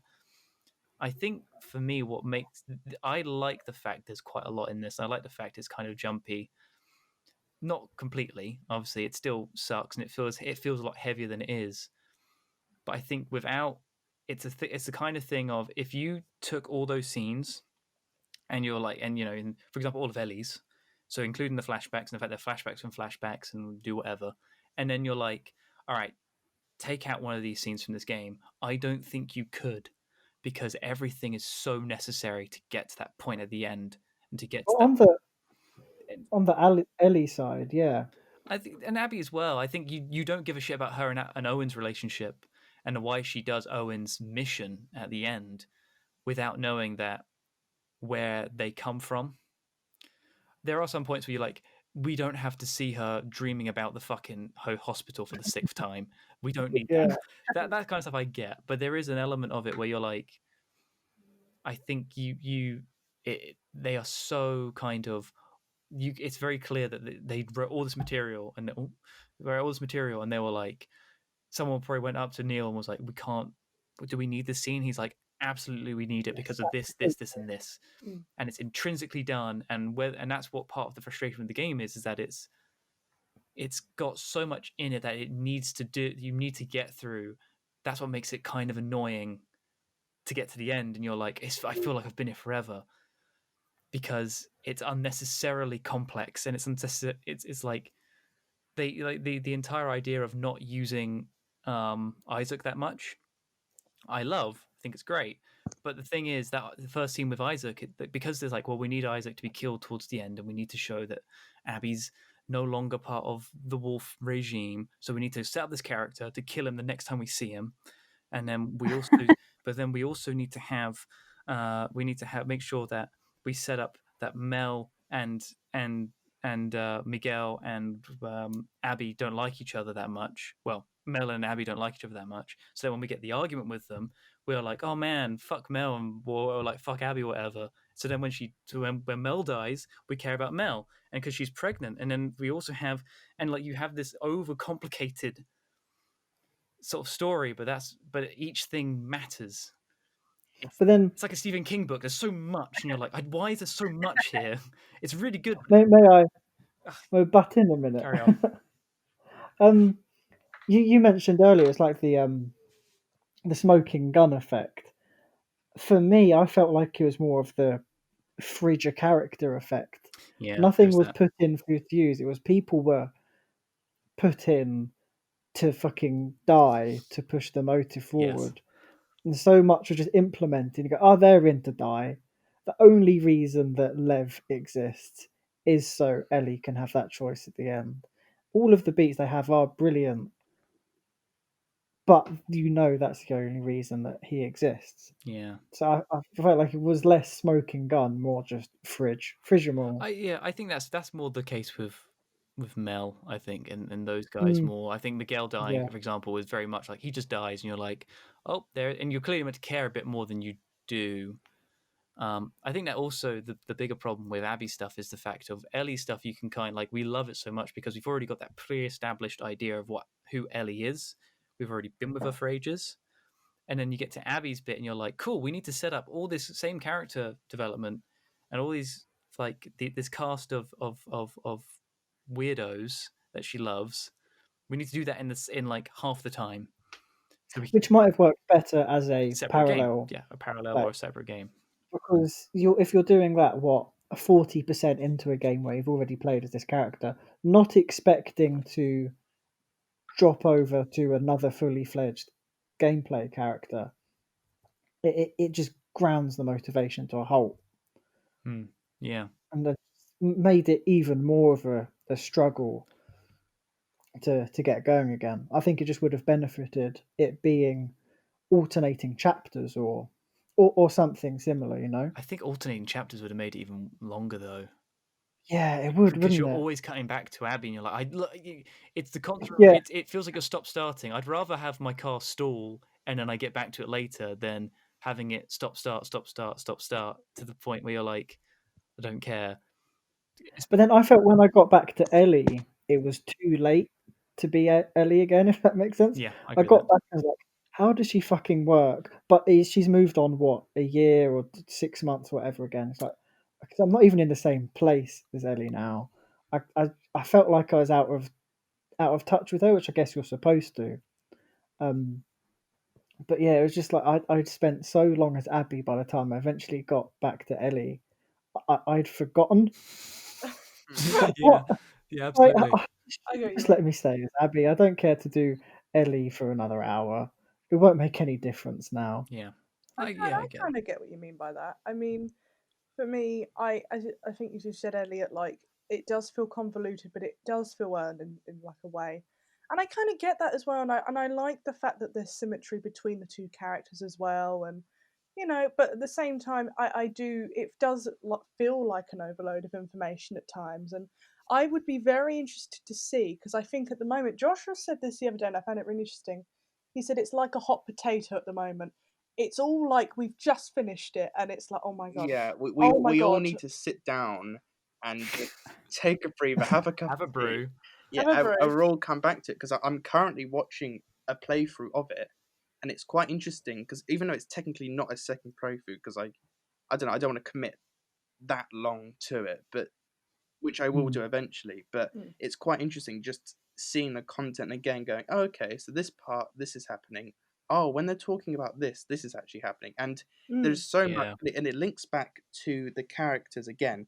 There's so many characters in it that it kind of I feel like we'll get a more positive response overall on a second playthrough because people have got a chance to, you know, test the waters, know that it's fine, know what's going to happen. There's no more shock that Joel dies or whatever, and then you're like, okay, I need to play this. Okay, you come in there, because I was watching it and it's quite interesting. So because there's different points you can interpret differently, and so one of the points is when you're heading and you've got the radio in Seattle and you're heading out and you hear over the radio there's a lone armed man and you go, that's Tommy, and you jump down. But then it's also kind of hinted, because Tommy did blow up the truck and it could be Tommy, but it could also be referring that they were Jesse because they were shooting at Jesse because he has also been injured.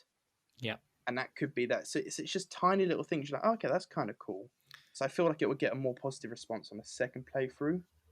Yeah, that's why when I finished it, I really wanted to jump straight back into it. Yeah. Because I felt like knowing where it ends, you're like, okay, good, I know what my parameters are. I think Abby would be a far better playthrough on a second go. I agree with you there. That's I what I absolutely think now. agree with you.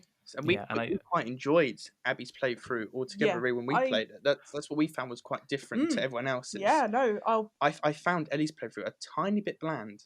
Really. This is what's really interesting, because when Joshua and I played it, I really enjoyed playing as Abby, and Joshua kind of said throughout it he actually preferred.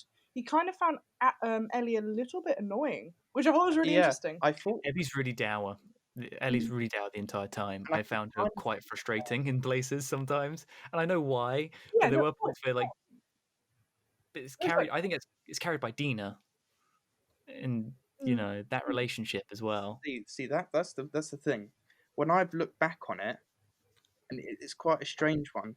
And I'll ask obviously Shona whenever she replays it just to keep an eye on that relationship, because it moves so fast. To be fair, and there's not a lot of development or really contact time between them. It's like, oh, you've kissed once. Oh, you're still testing the waters. You've slept together. Oh, now I'm calling you babe. It's like okay. Did you guys read the journal as you played? Little bits here and there, but it goes into, especially when you first turn up at Seattle, there's a lot of, it's 3 or 4 pages of diary which basically establishes that they've been together now for at least a month, and that they're actually at a point where they are a couple, and that's also it kind of gets insinuated that they've at least are serious about it. And especially if you go there's a point where you can go back to when it's Ellie's birthday, and it's not Ellie's birthday. It's the one where she get in the guitar strings. You look in her journal there, and she's talking about Dina in that as well. Yeah, we did see that bit. Yeah, and it's I think there's more to. I think that's more just the it's going back to, you have an entire story of Abby. You don't have the time to do the stuff with Ellie. Yeah, you don't. I still think Abby benefited from a DLC. That would have been a good way of introducing her. But I wasn't overly connected to the relationship, even if it had gone on a month longer than I thought. That's still kind of quick. Yes, in my opinion. And I liked that it was a lesbian relationship, or at least between somebody who was a lesbian and somebody who was bi. Yes. And it was an interesting point that I found. A lot of people were so shocked that Ellie was a lesbian because they hadn't played the DLC where it was revealed she was a lesbian. So to me, that was no shock. That was no surprise. I was like, yeah, that's cool. I'm happy with that. But a lot of people were so adamant that she was straight, and then they were so surprised. And it's like, well, it's kind of confusing. She also mentions it in the first one. Yeah. Yeah. It's the whole bit where she's like, that's not what I'm into, and then she throws the stuff out the window. Yeah. And it's again, I think that goes back to the same sort of situation with Joel. I don't think a lot of people and I don't want to sound pretentious, but I don't think a lot of people kind of get a lot of the parts of those characters. No, and I agree. I've seen a lot of people that are shocked that Ellie's gay. Yeah. Luckily, most people that I've seen have actually been pretty good about that. But it's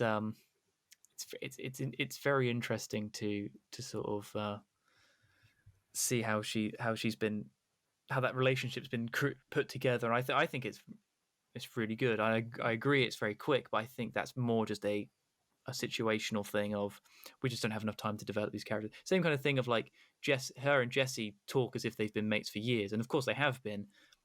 But there is that point of like when he dies, although I'm invested in him, I was kind of like, oh no, Jesse, Yeah. Yeah. I was like, no. I was looking forward to his development. Yes, That I was waiting for that crest. thing. I was like, oh.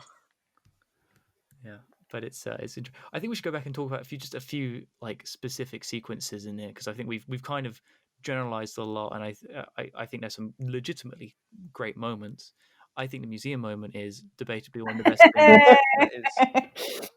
I got to that dinosaur and I looked over at Kane and like, Elliott, Yeah, and then he went for it, and it's it's just the entire thing is Jurassic Park themed. Like every single way it's positioned, they mention the first two, obviously the first and second movie, and they very clearly don't have the rights to talk about it too much, but they have enough. And but I think that legitimately as a character piece is so pure. Oh, it's lovely. I really enjoyed watching it.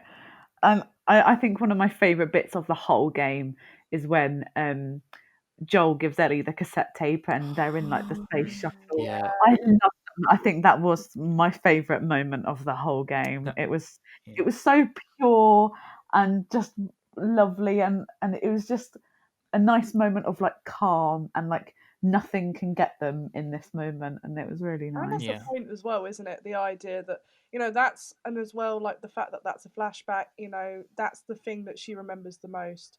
And it's almost this, you feel the care between them. Like, you don't feel like you're just watching two characters, you feel like you're in it.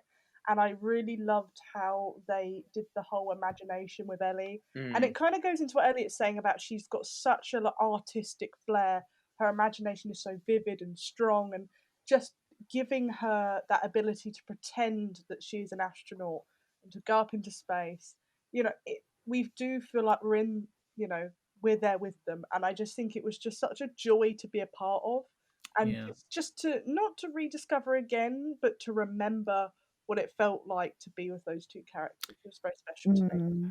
It was also, I think it's one of the very few times where they embrace being father and daughter properly. Yes. And they kind of, even in like the giraffe sequence in the first one, which is also brilliant, that's kind of that moment of that's the true seal of Joel absolutely cannot let the later events happen.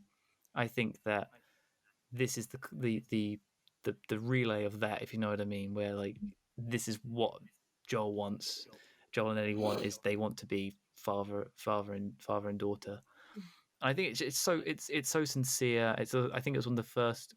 That was one of the first bits I actually like got teared up in, because I was like, this is just so incredible. And it's also the way that Troy Baker's a great actor, man.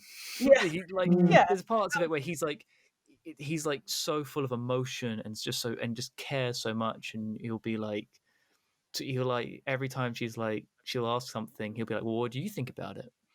And then she'll like, well, and then they have a conversation about it, and it's like such a pure relationship between a parent and their child that it's incredible. And again, it goes back to later on when the moment when she kind of like snaps at him in the at the dance, and he can kind of hear his voice break a little bit when he's like, yeah, fine, okay. And it's like you just it's you get what Joel's finally happy and Ellie's not, and this is the only moment where they're both equally happy in their own way. I think that's it's so brilliant, so pure, and I love the way that their conversations about all sorts of just random shit, and it's classic Naughty Dog in their kind of in their form. Yeah, but I love that moment. I thought it was really great, and I liked all the flashbacks. Honestly, I think they're all really well done. It does make you yearn for more of them, and you yearn for that. As Alfie was saying earlier, you kind of want that story, from those characters, but I think it's great they give you just the footnotes of the main events, so that it all kind of makes sense. What else we got? Well, I can't remember the other scene I got in my head that I really wanted to talk about. Was it a flashback? No, well. Present I think that whole seeing Abby as a child for the first time was really cool Okay, yeah, with the zebra or zebra. at the zoo, and it was one of those sort of things because the music. Oh yeah. It's one of the few times you hear the original music as well. Yeah, that's a good point. Yeah, but me and Joshua picked up on it when we were playing, and we were like, "Oh, hello." Yeah, and then obviously it's the whole. As soon as Owen comes around and goes, "Doctor, you need to come," and you're like, You're like, "Oh no." That's it. That Oh, we know where this is totally- going. Yeah, I was like, really. But I It's liked a that. little Of course, on the nose. yeah. Again. I agree with Sean. I like it. It is one of those things. It was a little on the nose. Yeah, no. But at the same time, in a universe where there's only like hundreds of people, Yeah. I can kind of I can forgive it more so. Yeah, but I do understand where like Alfie's coming from, where it's like, oh man. But I do like that idea that we are gonna see the effect of someone's actions gonna have on her. It was good. And it was nice to sort of, and again, like I get what Elliott's saying as well, because I like the fact that we do get the flashbacks kind of, but this is the thing, I like the fact that we get to emphasize with her. I emphasize with her more when we were sort of in present day and she was trying to deal with her shit and the trauma of her dad dying. Yes. I found that a lot more empathetic for me personally than all of the flashbacks that with her being a kid all the time, and I was like, it just was. I think for me it was just like toning down overload. just a little bit, really. They do it like 5 times, and it is a bit like Yeah, it's a bit on the nose. But at the same time, I understand why it's there, and I do understand the whole point of it. And like Elliot said, it does need to be in there. But this is where I'm like, I do need to play it a second time because so much happens.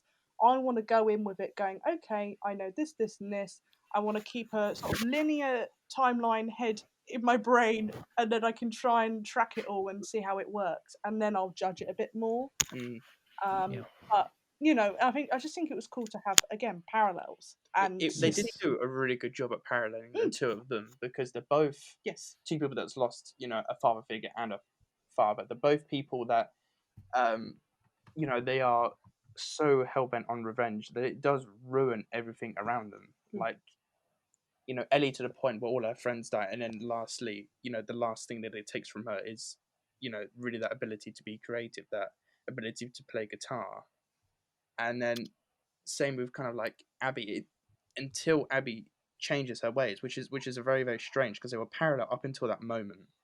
Abby changed and then Ellie didn't, and it was quite interesting move. And I really enjoyed that, actually. I don't know how you guys felt, because it kind that's of why I love the ending. It kind of just showed, hey, this is what happens when you change your path and revenge, and this is what happens when you're hell bent on it. Yes. It's like, look at how similar these characters are, now look at the difference. And I think it's a lot stronger.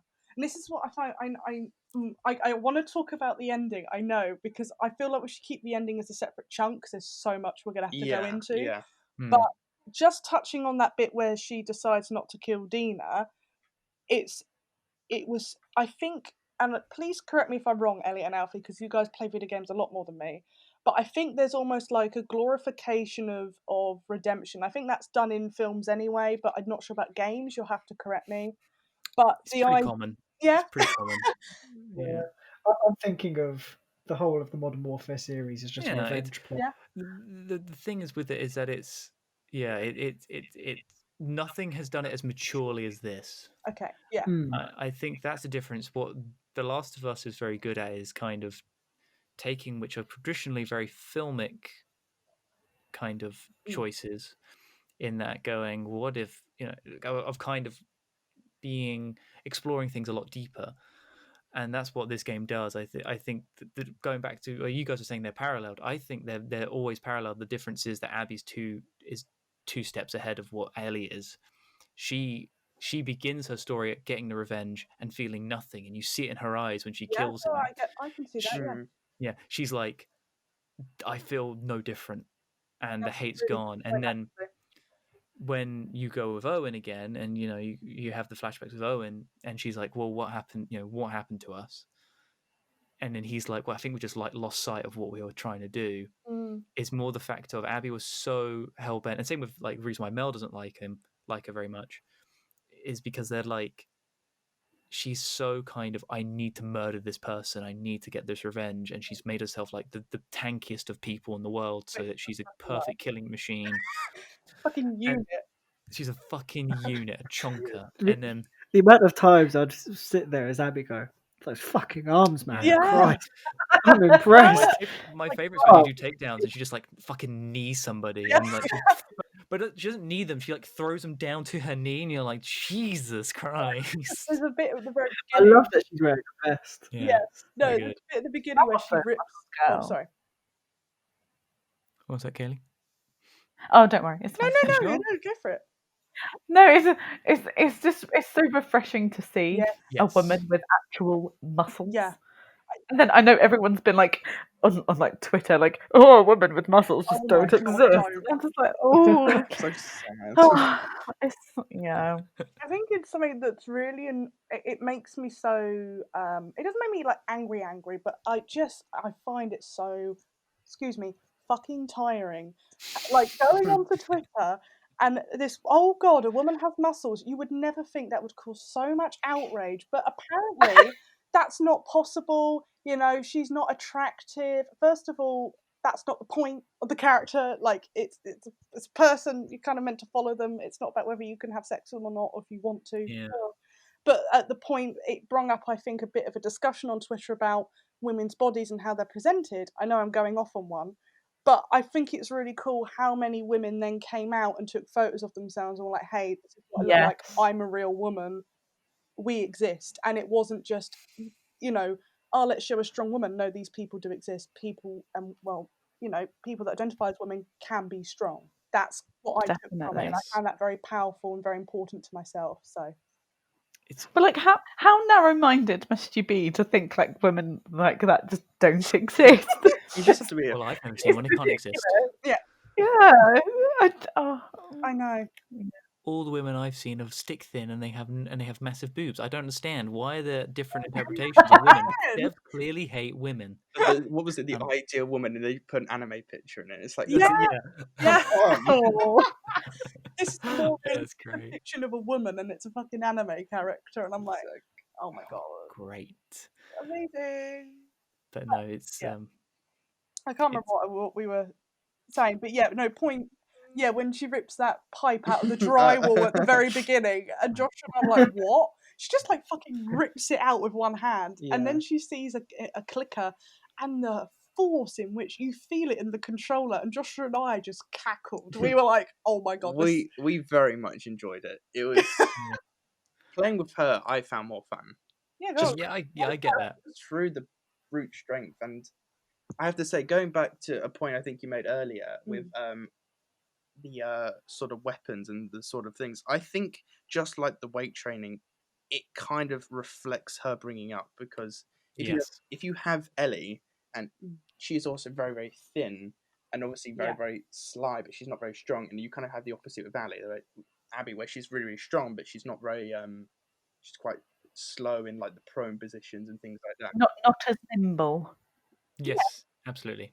But it's very as nimble. strange because you have these completely different set of like weapons, and I saw some people saying, "Oh, you've just given Abby better weapons to make me like her more," which is like, there's no sort of logic to doing that. The reason she has better weapons is because she's had such a militarized background. She comes from a military camp. Yeah. Like literally comes from a military camp. There's a weight gym in there. Like, that's how she's strong. That's how she's trained, and that's how she has these, weapons. And it's, I just personally preferred that sort of gameplay a lot more. I did find it exhausting going, oh, okay, we have 3 days here, now we have to swap to 3 days there.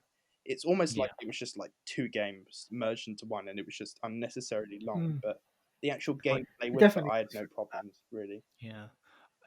I think that was a good way of putting it, really. I mean, for me, I personally, I prefer the slyer way that Ellie plays. But what's so interesting about that is the fact of they are both distinctly similar, but also distinctly very much different in their approaches. You can play both those characters the same way.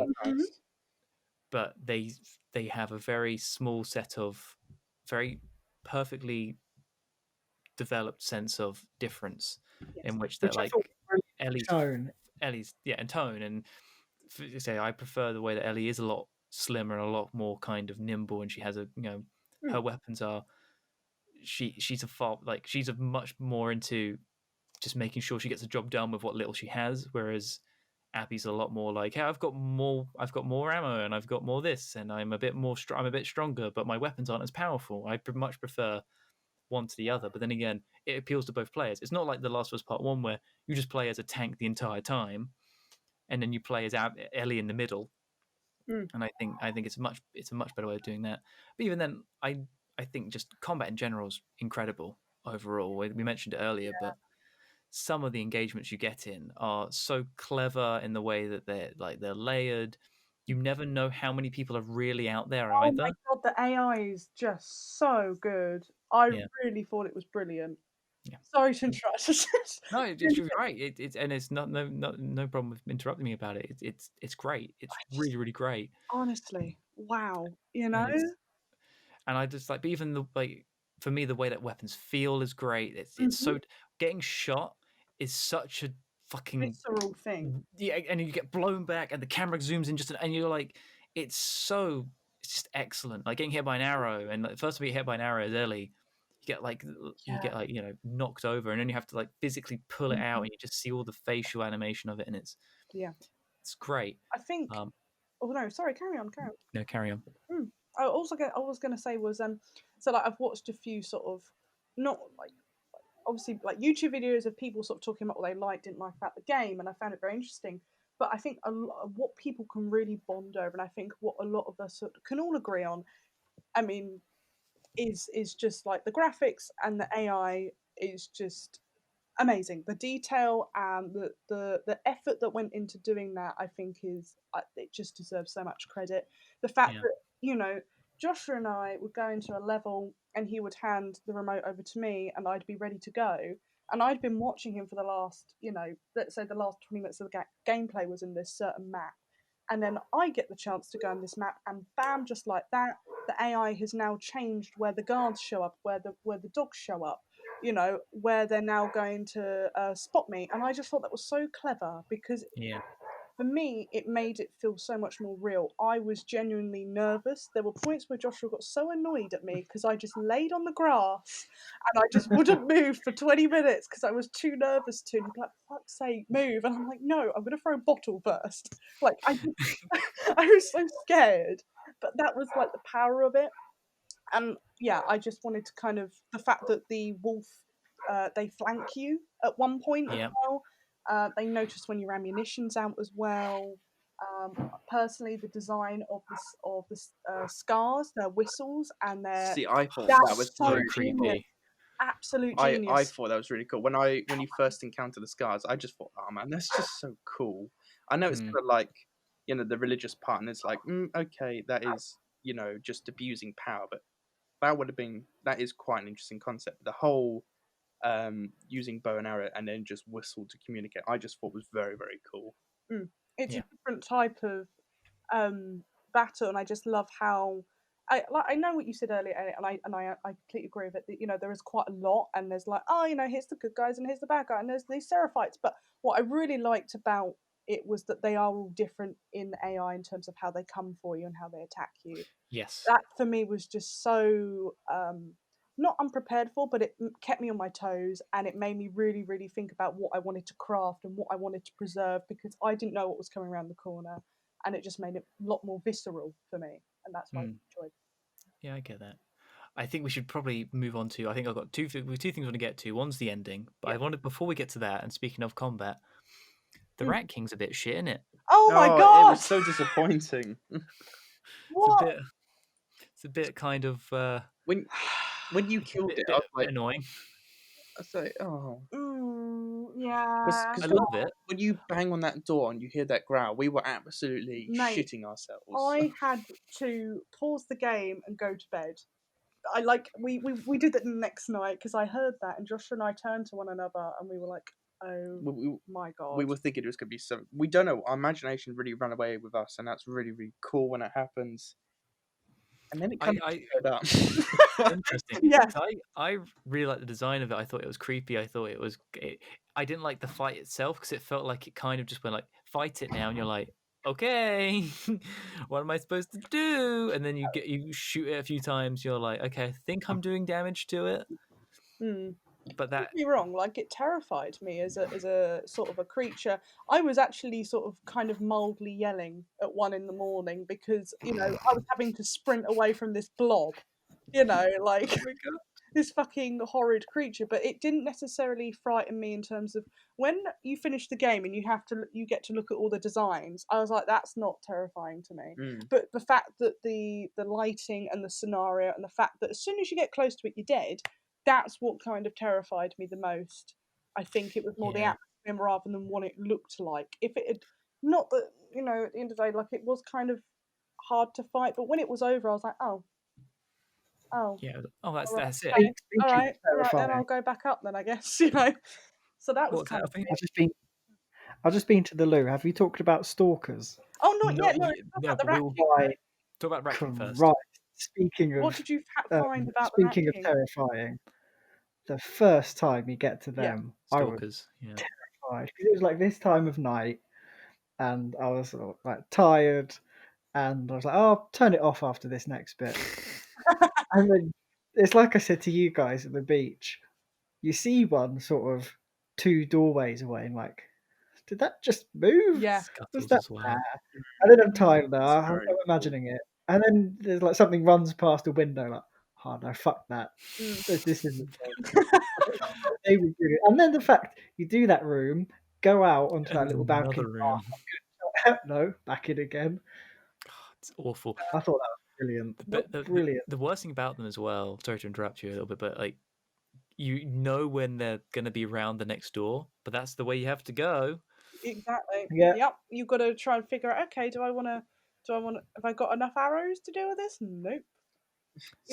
See, I found the best way to sort of like combat them was basically just to rush them.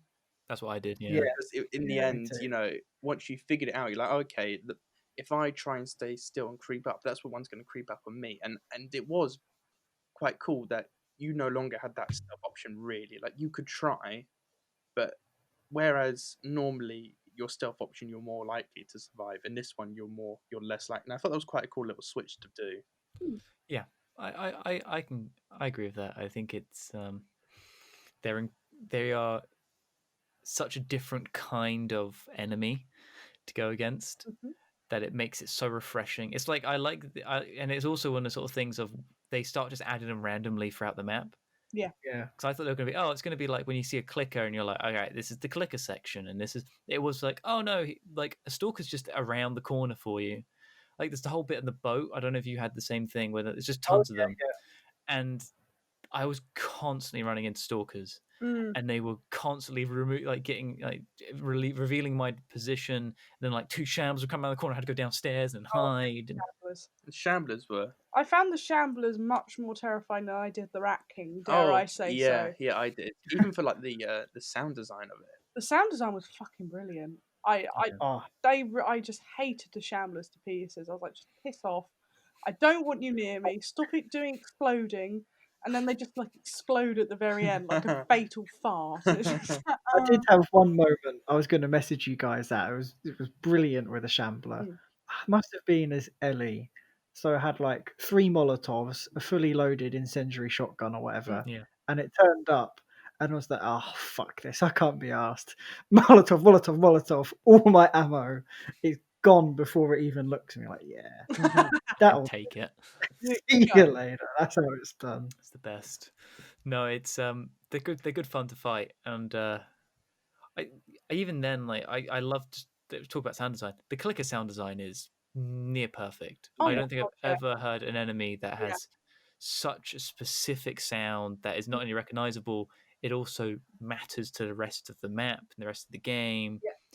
Like when one's coming around and it's like the way it's got this very suppressed squeak to it as well, and it's really horrible. It's so And it makes you know that you've got to get through that as well. It's not like some video game enemies. You go, oh, that's all right, I can deal with that. Mm. Yeah. You hear that noise, go, right, that's another variable I've got to deal with now. That's going to make this a bit more complicated. Mhm. Yeah. And playing as Ellie, especially, you're like, oh, this is a lot easier. And then you get to Abby's bit, and you're like, so used to being able to just take them down. They Oh, I don't have to knife anymore. Yeah, and then it's suddenly like, oh, actually, this is it's an interesting little thing you have to encounter. Mm. But then, or you just do what I did, which is just max out your shotgun, Yeah. and just kind of cheat it a little bit. Go like, yeah, fuck it, bang, and then like, oh no, runners are coming towards me, and then you can dodge. Dodging's a great mechanic as well. We That is haven't talked very about that yet. That was really good. Goddamn lifesaver half the time. But yeah, no, I to go back to the Rat King, I think the Rat King setup is amazing. I think that entire section is so clever. Yeah. And like the way you come back, you just see the trail of blood, and you're like, Oh, no. and she's like, guess where I have to go. Great. They were like, no.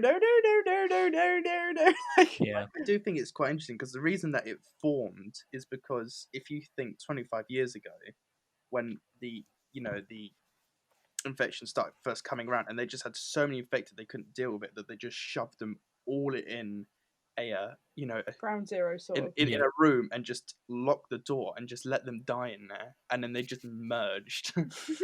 Yeah, it's super interesting. And Yeah. And reading the notes as well around, and sort of seeing the fact that, like, I think there's one doctor or nurse, I think, that's like, please get me out of here, I can't deal with this, I'm having to like tell children that they're going to be fine, but I know what they're just about to turn into, and then yeah, over. And I thought that was so good because you get to sort of see how no one was prepared for what was about to happen. I just thought that was And so that whole area I find was really creepy and harrowing as well. yeah, You go, what Naughty Dog has done brilliantly in all of it. You go through and go, people lived through this experience. You can kind of feel a story from the environment and the location. And that place was so scary, and because of what's going on now as well. Oh, this is just terrible. You wouldn't want anyone to be in this situation. And you're then 25 years removed as well, and it still feels so real. Yeah. I think it's one done really well. yeah. It's world design is incredible in that way, and all the notes are amazing, and like the way that you go into, like, there's one I always remember, which I kind of keep in my mind, is you go to the apartment complex and there's notes between that house and the next door. Yeah, that's a good one. And then they said, like, oh, we've been clearing them out, and we've had to police ourselves, and it's like, this is such great little storytelling that it's not necessary for the game, but it makes it feel so much more lived in. It doesn't make it feel like you're going through another hallway and another room. It's like, oh, I'm going through where someone lived here. Going to the convention center and seeing Comic-Con Oh yeah, and they're like, posters. oh, what's that? And they were like, oh, it's this, and like, oh, I would have liked that. Yeah, That's cool. exactly, yeah, for nerds like you, and it's like quite funny. But no, it's great, and it's, as I say, the hospital especially it's also interesting that it's from different eras of the universe. You've got some from the infection day, some from before that. You have some from like as recently as a couple of weeks ago, some that were as far away as like 10 years ago. It does make the timeline a little bit wonky because you have some points where you're like, oh, and the scars are here, and you're like, so the scars been here since day one? Were the scars here earlier? I don't. Were they just recent? I can't tell. Well, there is a very interesting newspaper clipping that it's like a piece of paper, and if you flip it over, it reads that all about the woman who first set up the scars. Yeah, and that was quite good. So they were pretty much kind of, or at least their foundations, right from even before. She like predicted it. Or Yeah, apparently saw it happening and started gathering supplies. Stuff, yeah. And that just kind of, when everything become like sparse and like scarce, like she had all the food and resources, so she just immediately had power, and through that power she could just spread her message. That's so interesting. I didn't know that. Yeah, it's oh god, where is it? It's oh god, I can't remember. I think it's exactly, when you have the vending machine. Yes. And you've got to smash the vending machine, and it's like, oh, buy me a Coke, and then That's you it. read on the code. Oh, right, yeah, it's that this thing. If you can't guess the last 2 digits, I'm dating the wrong guy. And it's on a ripped piece of paper, but if you flip it over, it's a ripped piece of newspaper, and it's got an article I remember that. Wow. Yeah. of who leads the scars. She's like a piece. She sort of like starts give. I think she starts giving out the supplies as well, And spreading her message. and people start to generally believe she is like some sort of messiah because They literally Has the food. address her as my prophet. yeah, the and prophet. Yeah, the prophet. She Yeah. rung the apocalypse. She knew of the apocalypse and prepared for it. That's kind of how she was sort of seen. And along that sort of line, I quite like that she's dead. Yes. Yeah, And that you never absolutely. see her. And So I think that makes the memorial gate so much yeah. like makes so much more sense. You're like, because I thought that I was like, why would they do that? They must love her so much. Oh, they're crazy. And I'm like, oh wait, no, she's dead. That's why they're always praying to her and writing notes and decorating stuff in her honor and constantly praying to her to lead them. It makes sense. but I thought it was Yeah. It makes their well. extreme ability a bit more believable, doesn't it? Exactly. Yeah. And it's the way that they all kind of they are not just crazy, but they're also there's a sense of solace amongst them all, like this kind of this shared sense of union, Yes. and that they share in religion, and because they've been saved by somebody who is a quote unquote prophet, and that is and she's trying to share sort of spread this idea of love and. I think there's one of the notes I found was one of the soldiers, one of the guards who's protecting her, Mm. and he's like, "Man, I've been talking to her for like a couple of hours, and she makes good points, and she doesn't want this, and it's I don't think she's bullshitting me." Then you have someone replying, going like, "Shut up! Here's the code for whatever." It's like one of those sort of things. Yeah. But it's there's so much kind of interesting little things, and it's a fact of it has nothing to do with anything you're playing anymore. It's kind of like it's to set up that this world has texture and Mm-hmm. you can read it, or like I missed that completely, the initial one.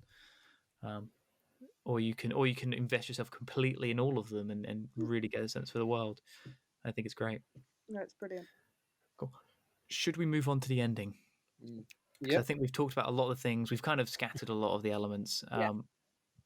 Where do you want to start with the ending? Because you've brought up a few times. Like, you want to talk about it? I'd love it. I think it'd be good if we kind of do what we did at the beginning and we all get a turn in how we perceived it. Okay. Just because I think it's just such a for me very powerful, and I think it would be a shame if I think it'd be good if we all get to sort of say how we interpreted it and then kind of bounce off each other. I mean, I can start and I can say I thought it was absolutely beautiful. I found it very odd. It felt very like a bookend. It was almost like this. Here are the rattlers, and I was like, what? But I will go into that in a minute. But for me, that if we talk about that ending, the fact that it's just this beating each other just to a pulp, and the choice at the end, the fact for me, the whole game wasn't about revenge. The whole game was about learning how to forgive.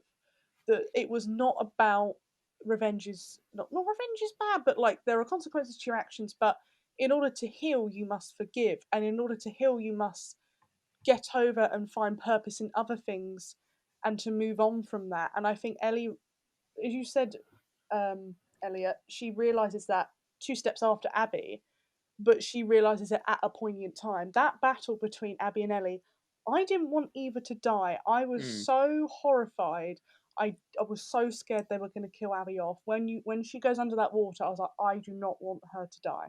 I do not want. See, that's so strange because I was the complete opposite with That's that. what you said. You were like, you wanted Abby to die, but I didn't. Yeah. I actually. This sounds bad. I actually stopped stabbing Abby. I let Abby stab me. In case. See, I did the opposite in the theatre fight.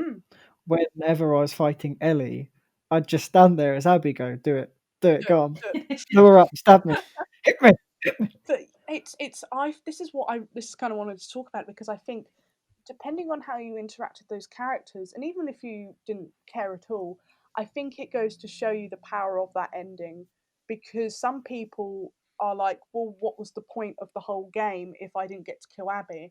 And I think I understand what those people are saying, but for me, the game was never about revenge. It was about stopping that cycle and about learning to move on and to forgive. And I think, that whole cutscene with Joel saying, I would like to try and forgive you. And that's a good start. Incredible. And I think that is such a powerful thing to tell people, to try and forgive and not to release that anger. And I said this to Alfie, and I will pass this on, don't worry. But Ellie is trying to be Joel. And at the end of the day, Ellie is not Joel. And I think that for me was so strong. She sniffs his, she misses him. She sniffs the jacket. There's these little moments she puts his jacket back on. She loses her mum's pocket knife or whatever during the fight. She loses things. But she actually does end up finding herself for a very long tangent of a narrative. Not tangent in a bad way, but she has to go through a lot of shit to then realise that actually she needs to forgive and move on and be herself rather than trying to be the next Joel. She's not Joel, she's Ellie. She needs to be Ellie and move on. So that's kind of how I saw it, and I thought it's absolutely stunning in how they dealt with it. But the whole Rattlers thing, I think we need to talk about, because what? Do you know what it reminds me of? It reminds me of in Winter, in the first one, when they're like, and here's some cannibals, and you're like, all right. What? Excuse me? Has anyone else watched Breaking Bad? No, but without spoiling it, the last season has a completely new set of villains. Oh. You have the big, like, fan favorite villains through the first 4 seasons. You're building up, and obviously they wanted to end on a stinger for the last season 4 episode. So going into season 5, all of the endings of that massive season program you've been watching happened with different antagonists. Oh. So it's like, I get it, but I wish this emotional beat was happening with the big bad from the last 10 years, not this new guy. And that's what the Rattlers felt like. Oh, these are cool, I guess, but these are happening with the wrong people. These beats shouldn't be happening with these new guys. It felt a bit weird. It's one of the few times where actually I really wanted to see what Abby's side was.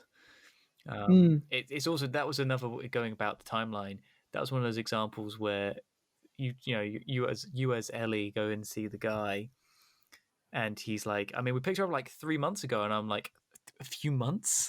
You're fucking alive? How far?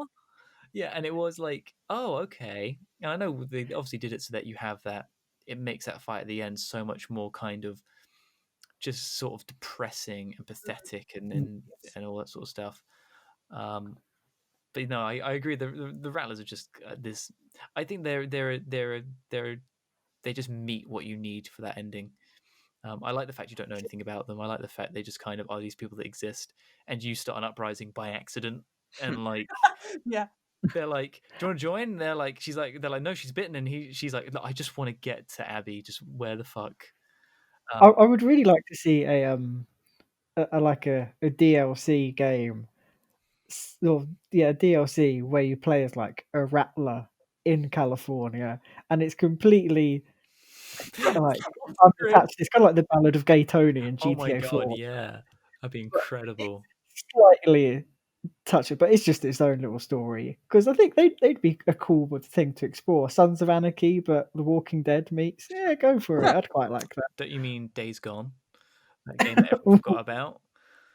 No, yeah, I can get that. What did you think about that kind of whole ending section then, Alfie? Because yeah, like I said, like I've been saying, I felt like it was the wrong story, and as soon I saw it from the start. As soon as Lev was introduced, and as soon as Abby was introduced, it's like, well, Ellie's not going to kill her.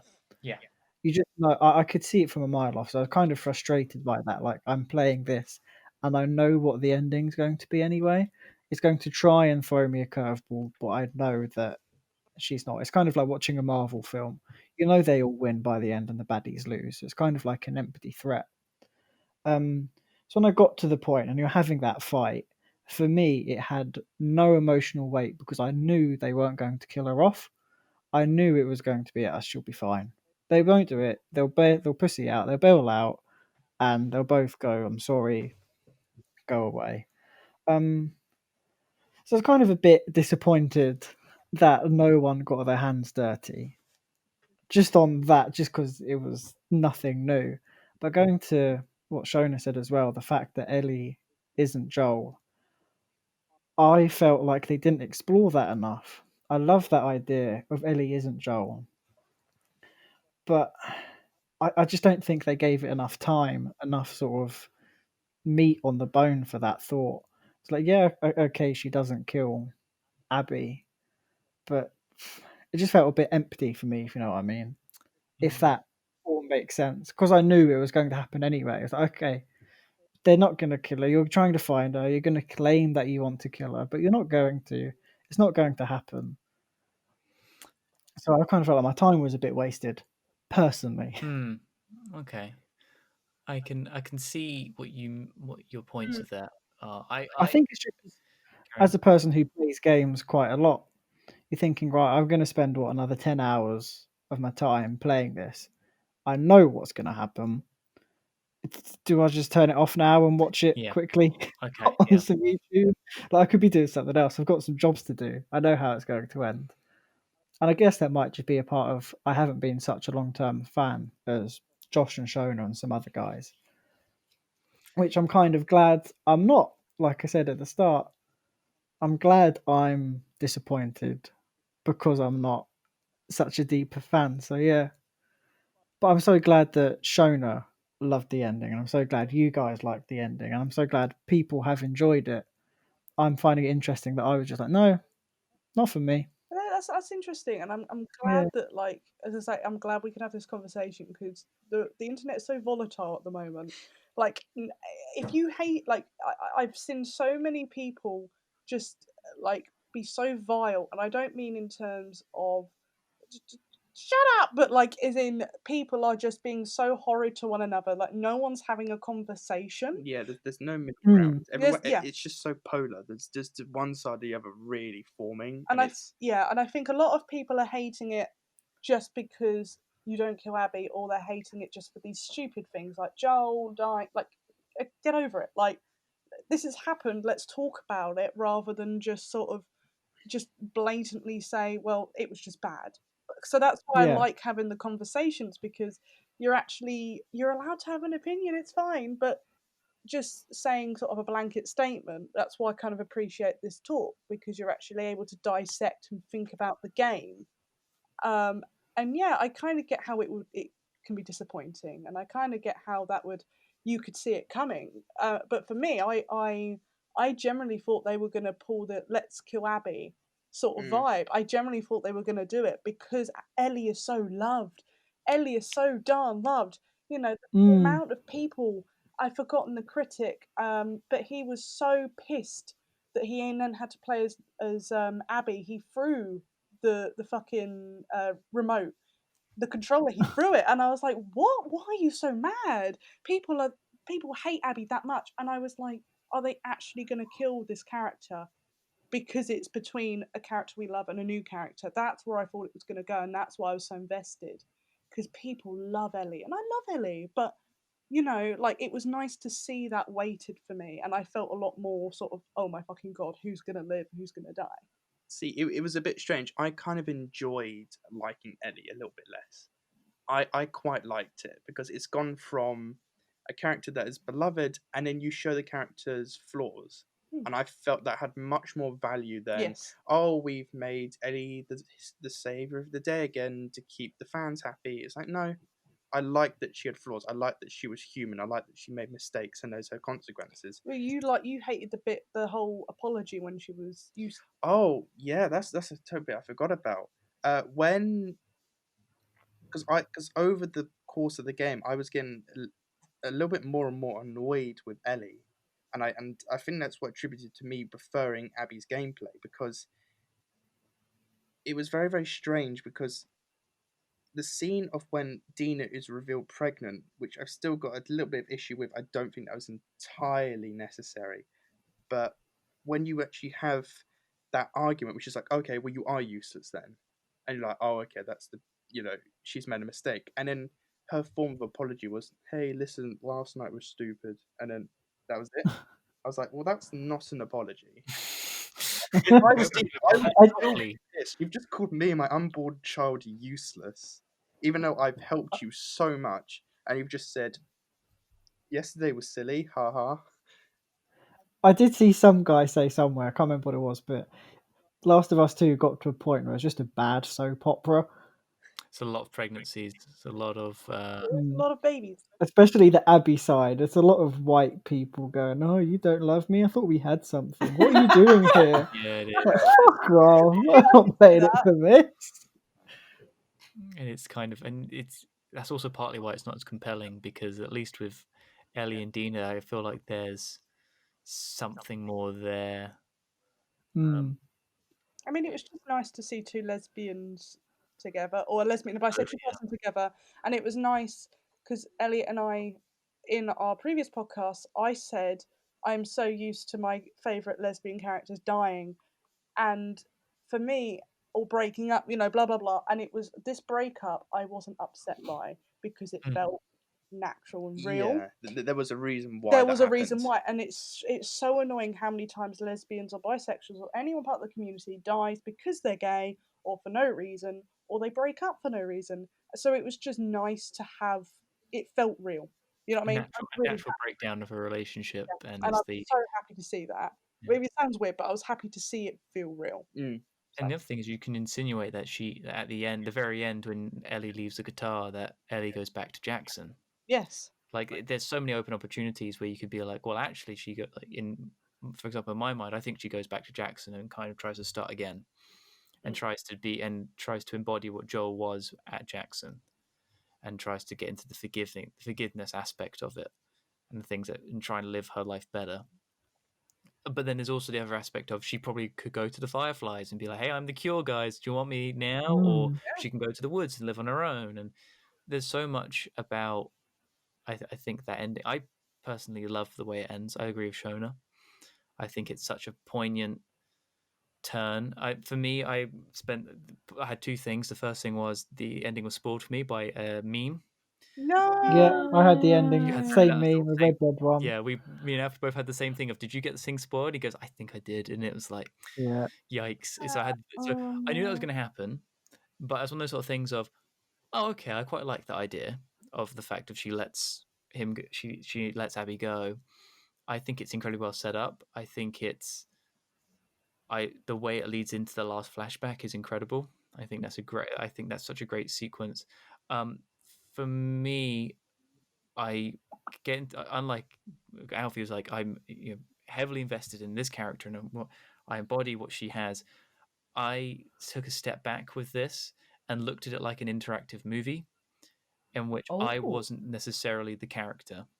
So when she was making decisions, it reminded me a lot more like watching like Uncut Gems or something, where I'm like, cool, I'm just dropped something. You're throwing your water on the I'm floor. now upset. Having. So when she makes decisions and when she's like, I'm going to go back out there was never that part of, why would you do that, Ellie? It's much more of, all right, this is what you're going to do. That's fine. And when she lets her go at the end, I think it is earned really well. And I think it's the way it's shot, the way it's done is great. And I think that fight is also, you talk about, with Joshua and Shona were like, well, actually, I don't want to kill Abby, and Alfie being like, well, actually, I do want it. And then, like, the fact that fight goes on way too long. Yeah. And that's one of the times where I felt that going on too long, and I'm like, I get it, and I'll give you the benefit of the doubt that it is a choice and not because it's just not fun. And I think it is a purposeful thing. I think the way that there's so much again, going back to setup and payoff, I think the way that Lev is used as leverage, to coin a phrase, I think that's a really powerful way of kind of just showing how desperate Ellie is. How that isn't Ellie almost. Yes. Like she's gone down such a path. Yes. It's also the way that she thinks, from what my interpretation of it was, she sees it as, if I kill Abby, the PTSD will stop. Yes, exactly. And that's not what it is, and that's not how PTSD works. I think that's what's so clever about it, is that when she does have that sequence where she's about to get on the boat and then it just flashes to Joel and she's like, even then she looks disheartened, she's like, come on, we gotta fight now. And then Abby's like, I don't want to do it, and she's like, look, you're gonna have to. And then obviously it goes to attack Lev. who's as a character, you know, for Abby is like the centerpiece of her world now, because she was going to kill Mm. Dina until Lev stepped in. Mm. I think I think it's brilliant. I think the entire thing's brilliant, and the way she just kind of is left in the ocean on her own with like literally with nothing else and no direction, and just full of, you know, with the sequence full of fog, and it's beautifully composed. And then you get to the point where she goes back to the house and it's just empty, and it's the way that makes the game makes you play it, and you go to the room where all the stuff is, and all of her art and music and everything is in one room, and it's just so heart-wrenching, especially with when you're given that last cutscene with Joel, and you're like, this, it's so bittersweet and it's so powerful. Of as Shona was saying earlier, revenge doesn't get you anywhere, and just because she thought that's what it should have been, and she thought that like that's the way her life was aiming, the fact that she not only didn't get revenge, but her leaving Abby is probably the only good deed she did. And even then, she forced Abby's hand to that point. You know, it's yeah. I think it's brilliant. I think it's really brilliant. But I get why you wouldn't like it. I get why you would get to the end of it and be like, feel kind of cheated by it. But I said, as someone that was invested in those characters, but not from a personal perspective, but more of a voyeuristic perspective, I found it really compelling. And that's also why I found Abby's story towards the end of her arc, like from the bridge sequence onwards, more compelling, when she's like trying to make sure that Yara is alive and helping out Lev and everything. And then everyone's like, but Abby, you murder people. And she's like, I know I murder people. I'm trying my best here to like be better. And no one catches a break with her. So it's I think there's some really excellent ways it ties up a lot of loose ends, personally. But I get why you would think one way or the other, and I get people's reactions to it. Yeah. But for me, I got out of it, and that was one of those sort of things. I finished it, and I sat there for a few minutes, going like, it's so incredible, and the feelings that I only had when I like the last time when I played Red Dead or like God of War, where I had like, wow, I had to sit there and think about it. And games don't always do that. You do play enough kind of garbage like a Far Cry 5 to kind of like, to the point that when you do get something that is, even if it is messy and the game is messy, it's still way better than most things you'll play ever, you know, on a game's on a video, in a video game, especially one of this caliber and this budget. It's actually, it's great. But yeah, that's what I think about the end. I love all the insinuations. I love the fact of she plays a guitar. I can't play it. I love the fact she's dressed like Joel completely, with the green flannel shirt and the boots and everything. It also shows her growing up, if you want to look at it that way. Yeah. So many ways you can interpret it. I think it feels earned enough. I agree that I feel like it's too late by the time you get there in places. You know, when you've been playing as Abby for so long, it does get to a point where you're like, fucking hell, can we just, like, as I was telling you guys, like, I got to the point where I like just turned up as Ellie, and I'm like, oh, that's Santa Barbara. I'm like, fucking hell, can this just be over? I had that. You're doing the last pushes, Abby, and it was sort of this time again at night, and I got to just turning as Ellie, and I was like, it's not going to be another 5 minutes, is it? Yeah. In most games, you think, I don't have much long left. I can push through to this, but no, I'm going to have to pause it here because I know that we're not done yet. It's at least 2 or 3 more hours in this. Yeah, exactly. It was like I went to work. I had to go work at the bar, and we had stopped just as we got by one of the Rattler signs. And I went, and Joshua and I were like, oh, it's the epilogue, you know, we've literally got an hour. It's going to be them walking off into the sunset, because I thought it was going to end with Abby giving Ellie a second chance, and the ending would be that, a bit like how Dina and Ellie have the confrontation. She walks out the door. I thought that's where they were going to end. That it doesn't end. Does that make sense? Like, it's open. That's what I thought they were going for, but they obviously weren't. But there was a point where I went to work, and this manager, he had finished it like the night before, I was like, oh yeah, I'm on the very last bit, and he was like, oh, what bit? And I was like, oh, this bit, the rat. And he was like, you're not near the end. I was like, what do you mean? Like, don't talk to me. You need to go home and play it tonight. And I was like, okay. And that's when I realised there was a lot more to it. Because I was like, what else is there? Yeah, I was so shocked when you come by and you were like, "We're not done." I was like, "What do you mean? We just funny to make." We're at the end. Yeah, like that's for the next game. That's for part 3. We're going to meet these guys in part 3, right? Right? Yeah, God.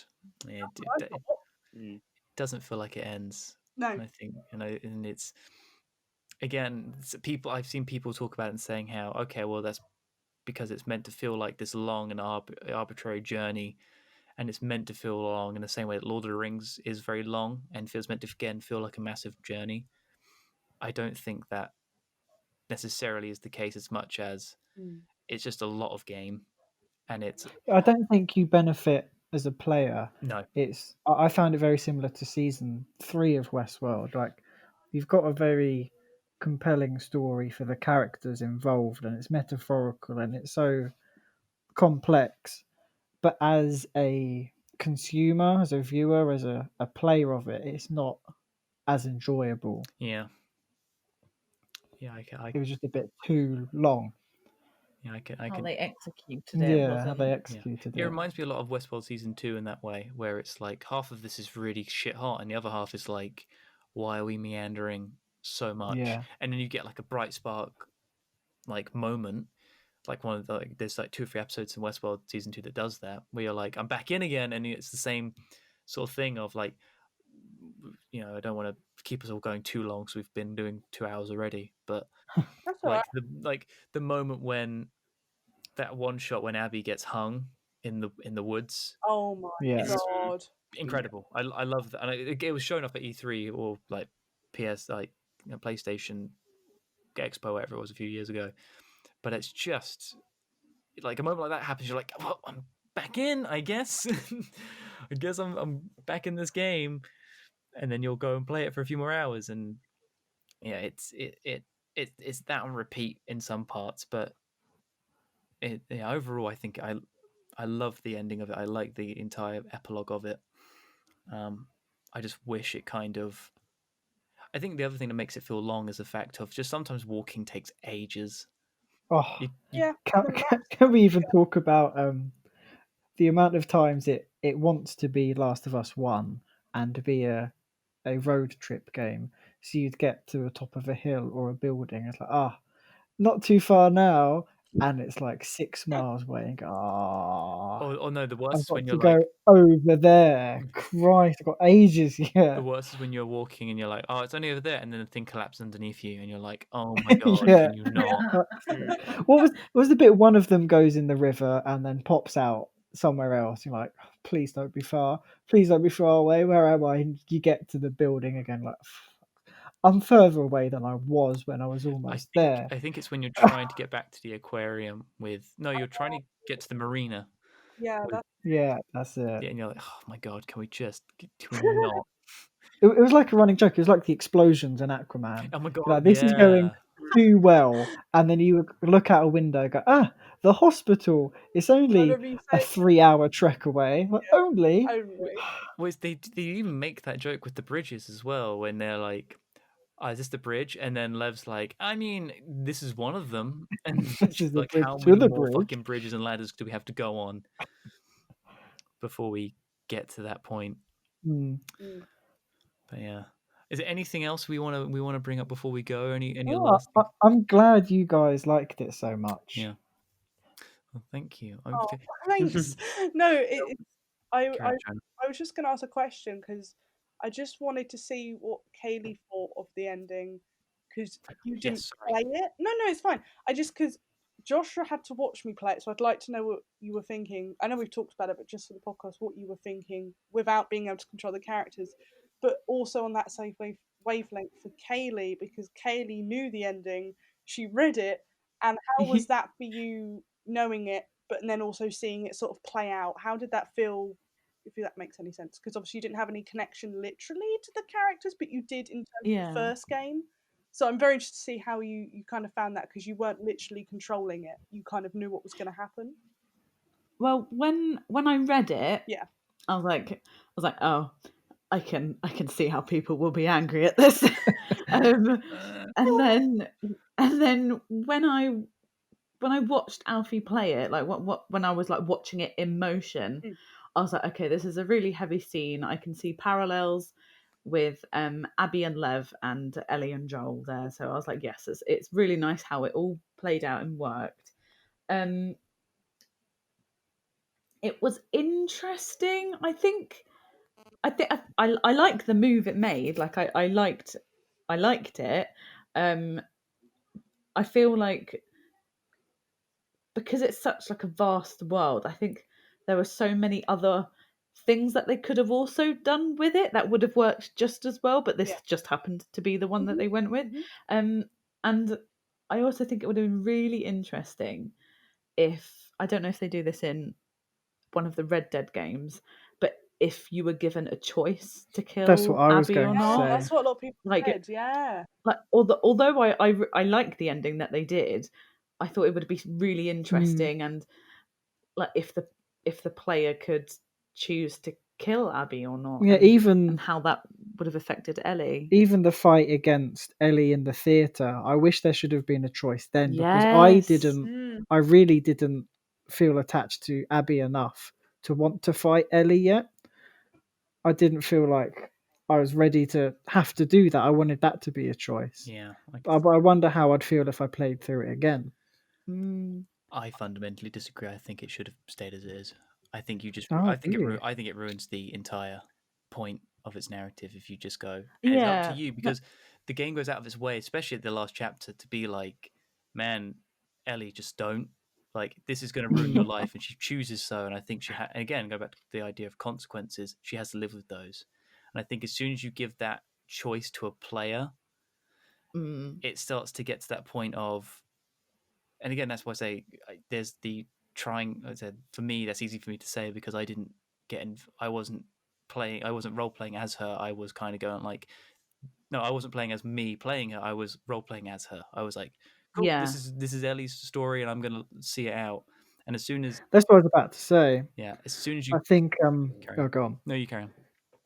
I think it works in Red Dead because you have an honor system. You have you feel missions, like that's and reflective of you. you're portraying your character on this person. You're making choices that affect the whole game overall.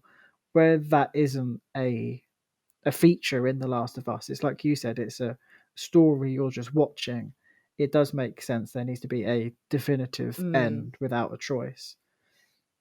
It would have been an interesting thing for them to do, but I do appreciate the very solid outcome that they have made this, and they definitely know what they want the story to be and how they want this to end. So it would be interesting if I take it they're making a third one. I mean, why wouldn't you make it into a 3-parter? I think they'll start pretty soon on it. I think that's one of those sort of things. If they're going to do it, they're going to avoid these characters completely. Well, I think that should be a topic for another podcast. The possibilities how they'll do number 3. It could be number 3 because I've got some ideas. Okay. Yeah, we can come back for that. Absolutely. Well, this is good. I think this is a good start for us to see how we feel with doing this. This is obviously in a COVID world, so we're having to do it all online. Yes. And it seems to be going okay at the moment. I would love to do that. I think it's super interesting. I think what's interesting about the world of The Last of Us, and one of the problems I had initially going into it was I didn't want to see other characters in it because other than Joel and Ellie, because they are the reason why that story works. But I think what this has shown, at least with Abby, and although Abby said you can, whether you love her characters or not, it does do a pretty good job at going like, hey, there's more to this world than just these two people. And obviously with the show, we've discussed it in private, but about the show and how is it worth adapting the show directly from the game, or is it worth doing it on its own? And I think what a completely different story. Yeah, we'll find out. I think. I mean, I think that's another podcast episode right there, isn't it? Absolutely. But we'll get on to that at some point. We'll try and get each other back together again for it, and we'll see there. I think we can wrap it up. Unless there's anything else that anyone wants to bring up. Anyone Can't else think of anything. can't think of anything? I'm all right. Yeah, I'm good. Yeah, I'm good. it was nice to talk to everyone and to, hear everyone's opinions. I think we'll obviously talk a lot more after this, but I think it's just nice to sort of get it out because it's still Yes. it's been on my mind for so long, and I want to go back and play it even more now. So I do really want to replay. Yeah, I think I might do. I know Ghost of Tsushima's out in a few weeks, but I might go back and play The Last of Us in that time. I don't know yet, but it's a very at least the greatest thing about this game is that this is absolutely what Naughty Dog wanted to do. They made the exact product that they wanted, and I absolutely applaud the absolute fucking cojones on their them to go. Definitely. You know what? Let's do all these big story beats. Let's kill Joel. Let's really talk about PTSD in a game where you murder people continuously. Let's have you give a shit about killing people and like going back to it. What I do love about the game, just before we go off, I love the way that it's like the elastic band around the watermelon. In the idea of when you come back as Abby and you see and you go to the hospital and you're like, oh look, here's the dog and here's the Vita girl and here's this and here's that, and you're like, oh no, I killed all of them. Yeah, it's like the great example of that is Alice the dog. Doggy. Yeah. And then the way that when Abby kills it, he's like, oh, fucking stupid dog, and then you get to the point where you've played with Alice for like 2 or 3 levels. You're like, oh no. I know, Jesus. Squeezy squid. A squeezy squid is a bonding moment. It is very much so, but yeah. So Can I just chime in with one thing that I would so like obviously The Last of Us has been groundbreaking for many things. We've got like a gay relationship, like what the main character's gay. There is a trans character in here. It deals with depression, PTSD. There's you see pregnancy happening, women. and there's a sex scene in it as well. Just a chime for one thing that I'd love to see in maybe part 3. I just want to see someone have a period, please. That is all I want to see. In that universe, it must suck as well. More so it than must here. be so annoying. And don't tell me it doesn't happen. That 2 of the main characters are female. Just it doesn't happen please. for one of them. Oh no, you've seen everything else. It's the virus. That's what it is. If you haven't died, you've got the virus. You don't have a period. A children of men scenario. Women can't have babies anymore. Conveniently, that's why it's not a game mechanic. But yeah, that's just the one thing. Just please, they've been groundbreaking for so many things. Just please let us see a period happen. On that note, just one very quick thing. Nothing major. Just I love Josh and I. When we were playing, I turned to Josh and I was like, "I'm so glad and I'm so excited. There are so many women in this game." Yes. Just thank you, because for the first, and it's not just white women as well. Yes. There's so many, and there are pregnant women, not just and there are different types of body shapes of women. There are different types of abilities. Obviously, Abby and Ellie being a very obvious different body types. But point being, so many women, and this is the thing. It does not alter the narrative. It's a story, and you feel connected, and it's just so refreshing to be like, yes. You can have strong women, and well, just realistic diversity in general. I think it's the best exploration we've seen in any game that I can think of, and they should be so proud of that. It actually made me flinch a little bit when Jesse said "Oh, you don't like Asians," and I was like, "Oh yeah," because you're so just it's so you don't connect that, and it's not until he mentions it you go like, oh yeah, I suppose there is race, like people do refer to each other as their races in this world, but it just kind of seems a bit weird because it's not the point. It's the whole thing of the relationship between Dina and Ellie is so pure and so real, and whether or not it's rushed or not is another thing, but when they are together you just feel that love and you relate it to any either current or previous relationship you've ever had, be it with friends or with loved ones. And it's just so, it's not referred to, aside from at the beginning when we have the bigot situation with Seth, which I think is also, I appreciate the fact that's in there. It's a little on the nose, but I like the fact it gives an opportunity to show that the world is not a perfect place. It's still got its shitheads in it and everything. I love it. I think it, that the entire you often forget that it's like that it's happening in front of you because it's done so seamlessly. And the way that it treats, I think the way it treats transitioning and everything is so excellent. The way that it's told through Yara and how she's like, I didn't get it, and then he explained it to me, and then I was like, you know what? Yeah, I do get it. And it's like, it's great. It's really great for what it shows, and I hope that more, not only games but like media in general, just kind of goes the same direction. Yeah, definitely. But yeah, I think that'll be it for us today. Thank you very much, everyone, for coming out. Thank you. From your living rooms or bedrooms to talk on the internet. I don't know when we're going to put this next thing out. I'd love to come back and talk about ideas. And hopefully we'll make this a recurring thing. But obviously at the moment this is a spoiler special for The Last of Us Part 2.